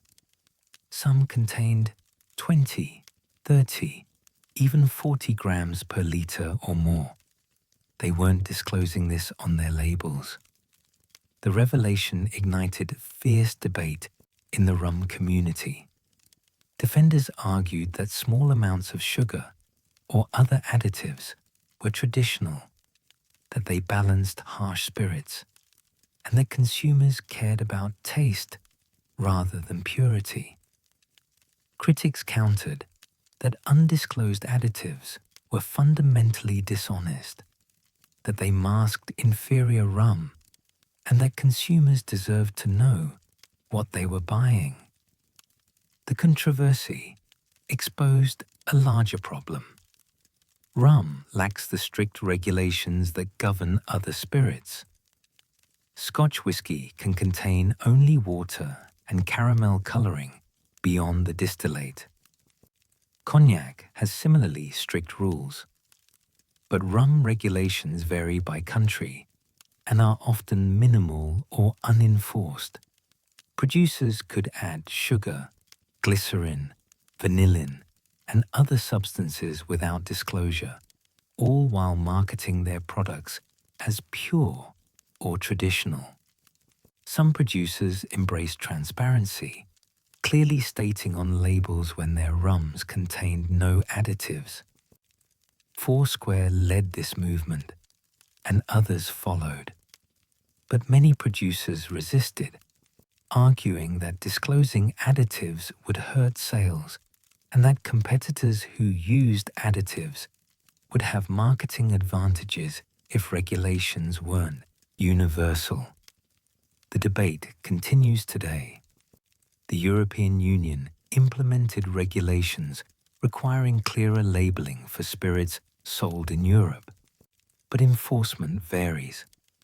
In the United States, regulations are even looser. Consumers who care must rely on independent testing, community knowledge, and the integrity of producers who voluntarily disclose. An imperfect system at best. Age statement, confusion, Solera, and other tricks. Age statements in rum became another controversy. Unlike Scotch whisky, where age statements must reflect the youngest whisky in any blend, rum has no such universal standard. This allowed creative interpretation that sometimes crossed into deception. The most controversial practice involves Solera aging, a system borrowed from sherry production, where barrels of different ages are fractionally blended over time. In sherry, Solera produces consistent products and is well understood. In rum, some producers used Solera systems, but labeled bottles with the oldest rum in the system. 15 years, 20 years, even when most of the liquid was much younger. A 15-year Solera rum might contain some rum that touched a 15-year-old barrel, but consist mostly of much younger rum, perhaps just 3 to 5 years old. Consumers purchasing what they believed was 15-year aged rum were often getting something much younger than expected. When confronted, producers argued they never claimed the rum was entirely 15 years old, technically true, but clearly misleading. Some jurisdictions began requiring honest age statements. The European Union ruled that age statements must reflect the youngest rum in the bottle, as with whiskey. But enforcement is uneven, and many Solera rums continue being marketed with prominent age numbers that create false impressions. Beyond Solera, other practices created age statement confusion. Some producers labeled bottles with harvest years or distillation years without clearly stating actual age. Some used distillery age calculations that didn't account for time spent in neutral containers before or after barrel aging. The lack of standardization meant consumers couldn't easily compare products or know what age statements actually meant. The plantation name controversy. In 2020, amid renewed attention to racial justice and colonial histories, the name plantation rum faced scrutiny. Critics argued that plantation was inextricably linked to slavery and that using it for marketing was insensitive at best actively offensive at worst. The brand's romantic plantation imagery and colonial aesthetics were particularly criticized. The controversy forced broader conversations about rum's colonial and slavery heritage. Nearly every rum brand had some connection to colonialism. Many were named after old plantations, featured colonial imagery, or marketed nostalgia for a plantation era that was built on human suffering. Was it possible to acknowledge rum's history without romanticizing its most brutal aspects? Plantation rum's owner, Maison Ferrand, eventually renamed the brand to Plantaret in 2022, acknowledging that the name was problematic and that the company should be more sensitive to historical context. But the controversy revealed how deeply colonial imagery and language remained embedded in rum marketing, and how little serious thought many producers had given to these issues. The debate extended to other aspects of rum culture. Tiki bars with Polynesian appropriation, naval rum brands celebrating imperial history, and Caribbean tourism marketing that presented sanitized versions of colonial-era plantations all faced questions about whether they were honoring history or exploiting it, celebrating culture or appropriating it. Geographic indications. Who owns rum? As rum became more valuable, disputes over geographic indications intensified. If a rum is made in Jamaica, can it be called Jamaican rum? What about if it's made from Jamaican molasses but distilled in the UK? Or made with Jamaican techniques but in another country? The European Union's geographic indication system protects certain rum types. Martinique RUM Agricole has AOC protection. Jamaica, Barbados, and others have some protections for their rum designations. But enforcement internationally is complicated, especially with non-EU countries that don't recognize these protections. The Havana Club trademark dispute between Cuba and Bacardi exemplifies the complexity. Is the real Havana Club the one made in Cuba by the state-owned distillery using the original distillery facilities, or the one made by Bacardi in Puerto Rico using the trademark they purchased from the original pre-revolution owners? Courts in different countries reach different conclusions, and the dispute continues decades later. Similar questions arise with emerging craft rum producers. Can a distillery in Colorado or Scotland make Caribbean-style rum? What if they use Caribbean molasses and traditional pot stills? Are they honoring tradition or appropriating identity? The answers aren't obvious, and they involve balancing Caribbean producers' economic interests against principles of free trade and cultural exchange. Climate change, the existential threat. Perhaps the most serious long-term challenge facing rum is climate change. Caribbean agriculture, including sugarcane cultivation, faces multiple climate-related threats: rising temperatures, changing rainfall patterns, more intense hurricanes, rising sea levels, and increased pest pressures. Sugarcane is relatively resilient, but the disruptions are real and accelerating. Droughts reduce yields. Extreme heat stresses plants. Changed rainfall patterns make farming unpredictable. The agricultural foundation that rum depends on is becoming less stable, and the trend will only worsen. Some regions may become unsuitable for sugarcane cultivation within decades.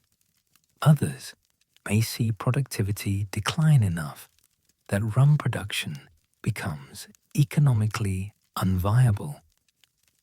The terroir that gives Caribbean rum its distinctive character depends on specific climate conditions. As those conditions change, the character of the rum may change too, or production may need to move elsewhere. This isn't hypothetical. Caribbean farmers are already experiencing these effects. Some are experimenting with different cane varieties, changed growing practices, and adaptation strategies. But there are limits to adaptation, and no one knows how much additional climate change the system can absorb before it breaks. Hurricane devastation, immediate disasters. Climate change's effects aren't just long-term, they're immediate. Hurricane Maria in 2017 devastated Puerto Rico, destroying infrastructure and disrupting production.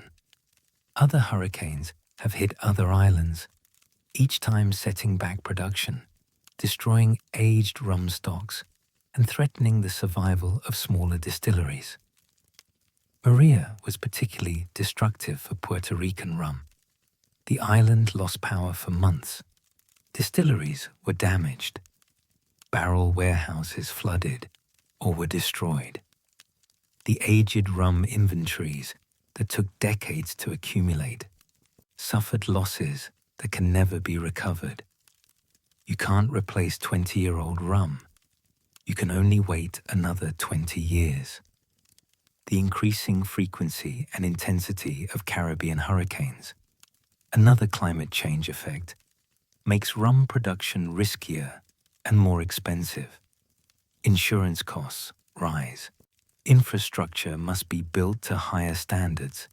Distilleries must maintain emergency preparations that might once have seemed excessive, but now are necessary. The economics of small-scale rum production become increasingly challenging. Corporate consolidation. Who really owns rum? Through the 2000s and 2010s, multinational corporations acquired most major rum brands. Diageo, Bacardi, Pernod Ricard, Campari Group, and a few others now control the vast majority of global rum sales. This consolidation brings efficiencies and distribution power, but also raises concerns about authenticity, local control, and economic benefits to Caribbean communities. When a Caribbean rum brand is owned by a London or New York-based corporation, where do the profits go? How much flows back to the Caribbean versus going to distant shareholders? Who makes decisions about production methods, pricing, and brand direction? The answer, increasingly, is that decisions are made in corporate boardrooms far from the Caribbean islands, where the rum is actually produced. Some acquisitions maintain quality and respect tradition. The corporations recognize that brands' value lies in their authenticity and don't want to damage what they've purchased. But the incentive structure always prioritizes shareholders over heritage, quarterly earnings over generational sustainability. The risk is that rum becomes just another product in diversified portfolios, stripped of what made it distinctive in pursuit of marginal profit improvements. Family-owned distilleries that remain independent, Foursquare, Hampton, a few others, are increasingly rare and increasingly valuable as alternatives to corporate rum. But staying independent requires resources that not all distilleries have, especially when facing climate disasters, regulatory challenges, or market downturns. The Renaissance brought rum unprecedented respect and attention. But scrutiny is a double-edged sword. As consumers, critics, and enthusiasts examined rum more closely, they discovered uncomfortable truths. Some of those expensive premium rums contained undisclosed additives. Age statements were sometimes misleading. The colonial histories embedded in rum's production and marketing were being questioned. And the climate crisis threatened the very agricultural foundation that rum depended on. This is where we are now, at an inflection point where rum is simultaneously more appreciated and more contested than perhaps any time in its history. The spirit that survived slavery, prohibition, and decades of commercial decline now faces challenges that are more subtle, but potentially as existential. Authenticity in an age of industrial production, transparency in an industry built on opacity, and sustainability in a warming world that increasingly threatens Caribbean agriculture. These aren't problems with easy solutions.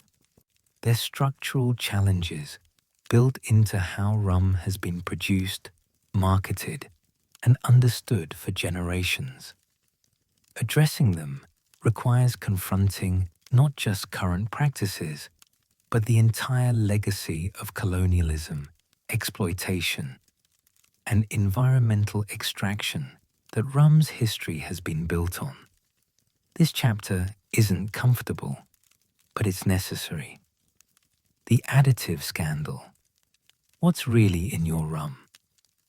In the mid-2010s, a Swedish consumer named Johnny Drager began analyzing rums using a hydrometer, a simple device that measures liquid density.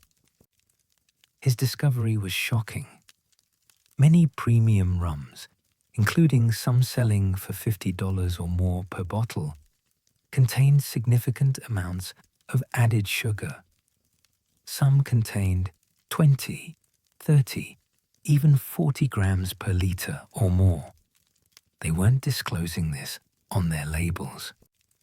The revelation ignited fierce debate in the rum community. Defenders argued that small amounts of sugar or other additives were traditional, that they balanced harsh spirits, and that consumers cared about taste rather than purity. Critics countered that undisclosed additives were fundamentally dishonest, that they masked inferior rum, and that consumers deserved to know what they were buying.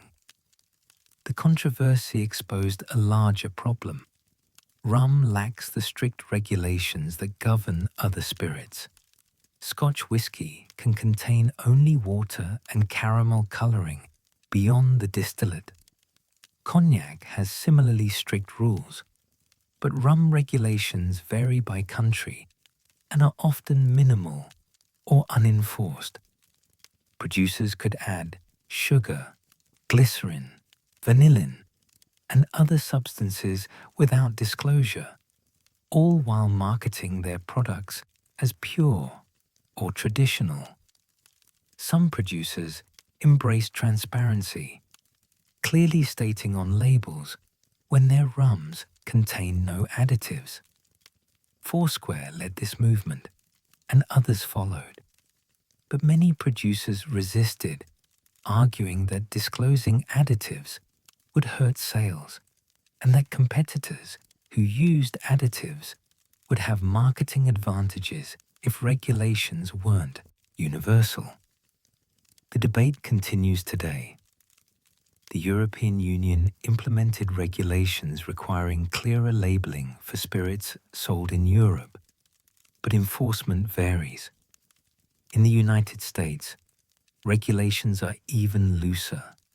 Consumers who care must rely on independent testing, community knowledge, and the integrity of producers who voluntarily disclose, an imperfect system at best.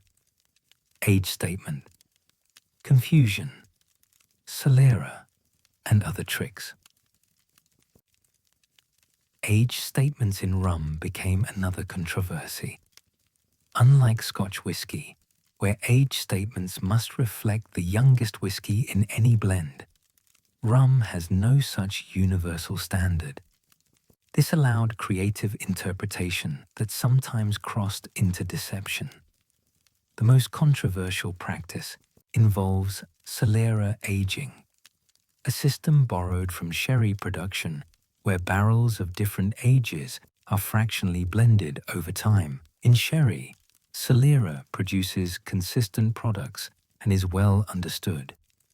In rum, some producers used Solera systems but labeled bottles with the oldest rum in the system. 15 years, 20 years, even when most of the liquid was much younger.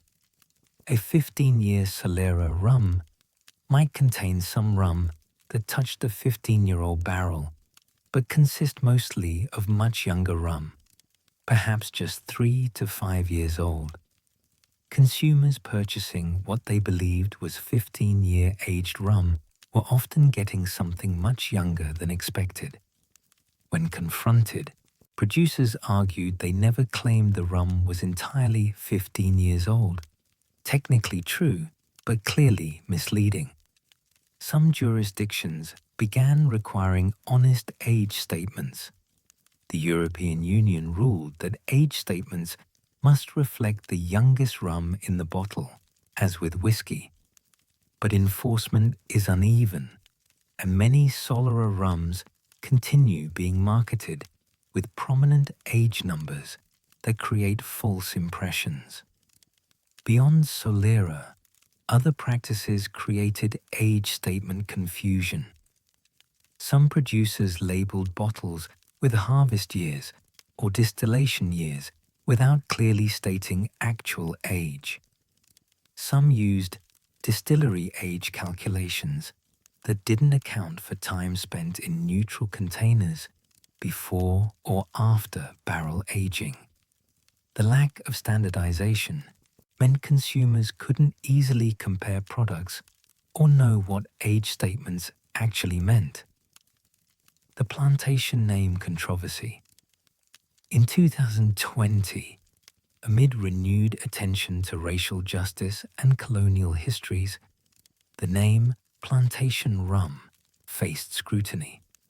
Critics argued that plantation was inextricably linked to slavery and that using it for marketing was insensitive at best, actively offensive at worst. The brand's romantic plantation imagery and colonial aesthetics were particularly criticized. The controversy forced broader conversations about rum's colonial and slavery heritage. Nearly every rum brand had some connection to colonialism.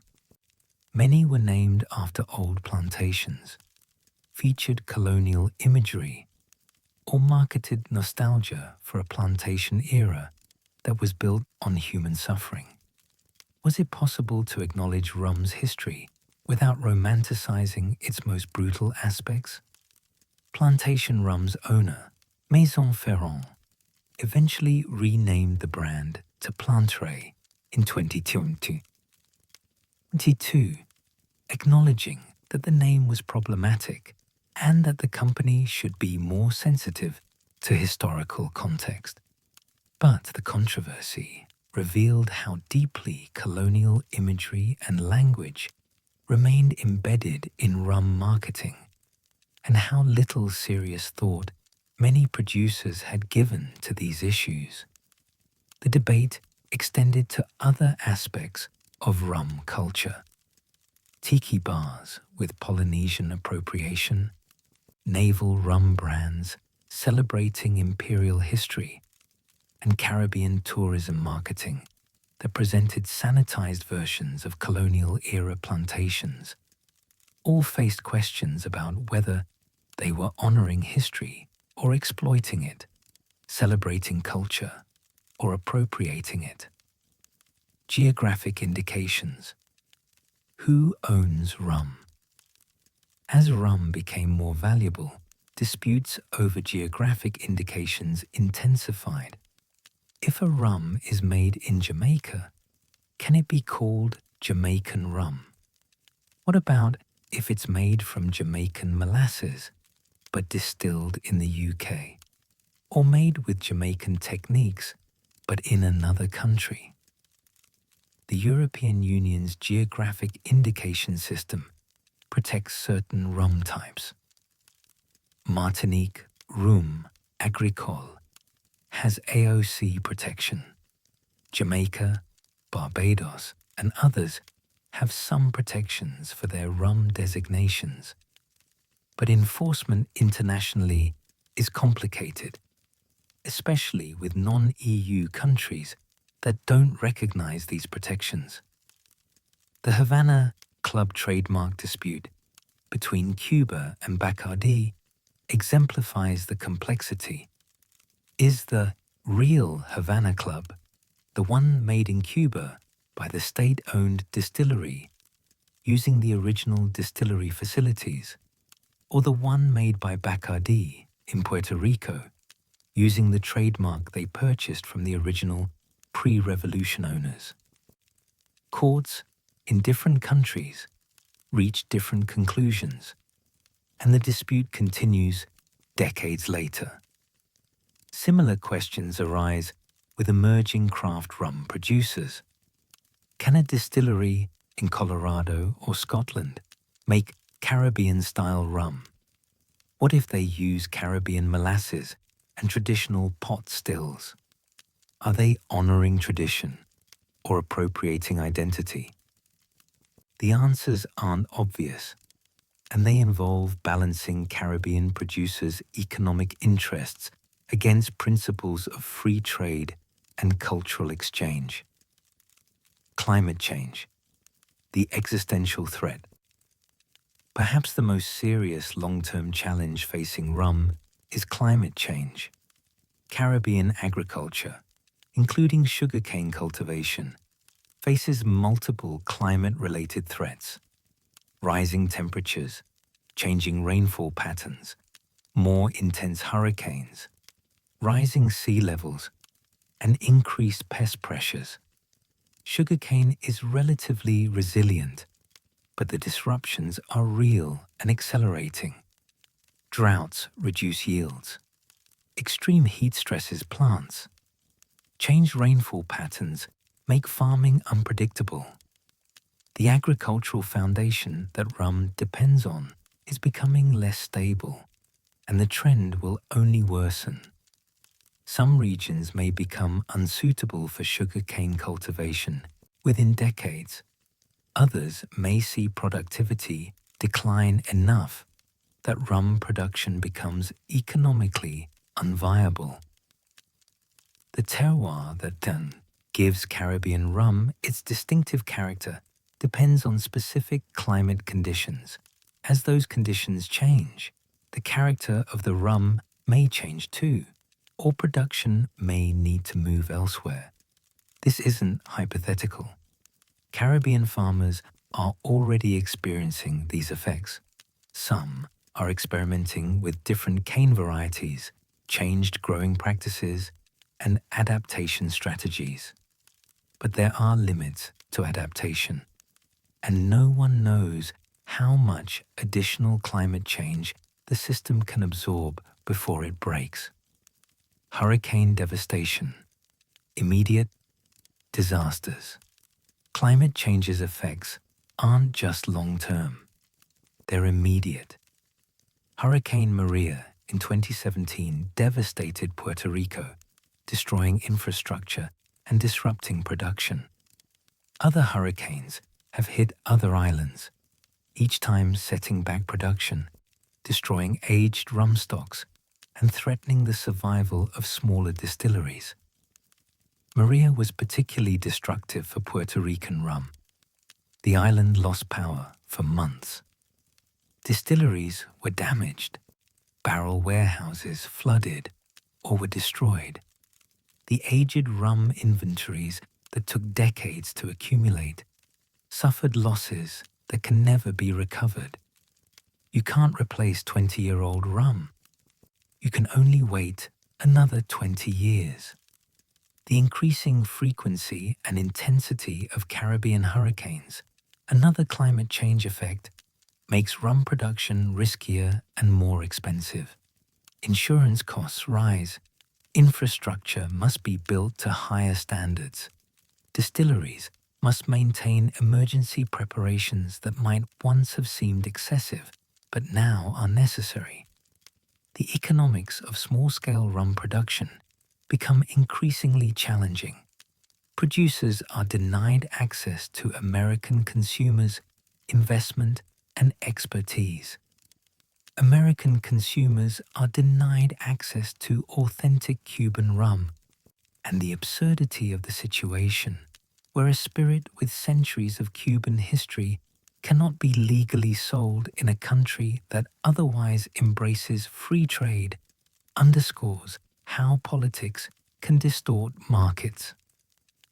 Craft rum beyond the Caribbean. The craft spirits movement has spawned rum distilleries outside the Caribbean, in the United States, Europe, Australia, and elsewhere. These craft producers face questions about authenticity and legitimacy. Can you make authentic rum in Colorado, Scotland, Australia? The arguments on both sides are strong. Caribbean producers argue that rum is fundamentally Caribbean, rooted in specific terroir, climate, and cultural traditions that can't be replicated elsewhere. Making rum outside the Caribbean is appropriation, not appreciation, and threatens to dilute what makes rum distinctive. Craft producers counter that rum is a production method, not a protected geographic indication, except for specific types like Martinique agricole. If they use molasses, ferment, distill, and age following rum traditions, the result is rum regardless of location. Innovation and experimentation outside traditional centers can advance the category.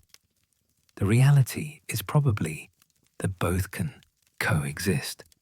Caribbean rum will always have authenticity advantages, the climate, the traditions, the cultural depth, but well-made rum from elsewhere can be quality spirits that contribute to the category without threatening Caribbean producers.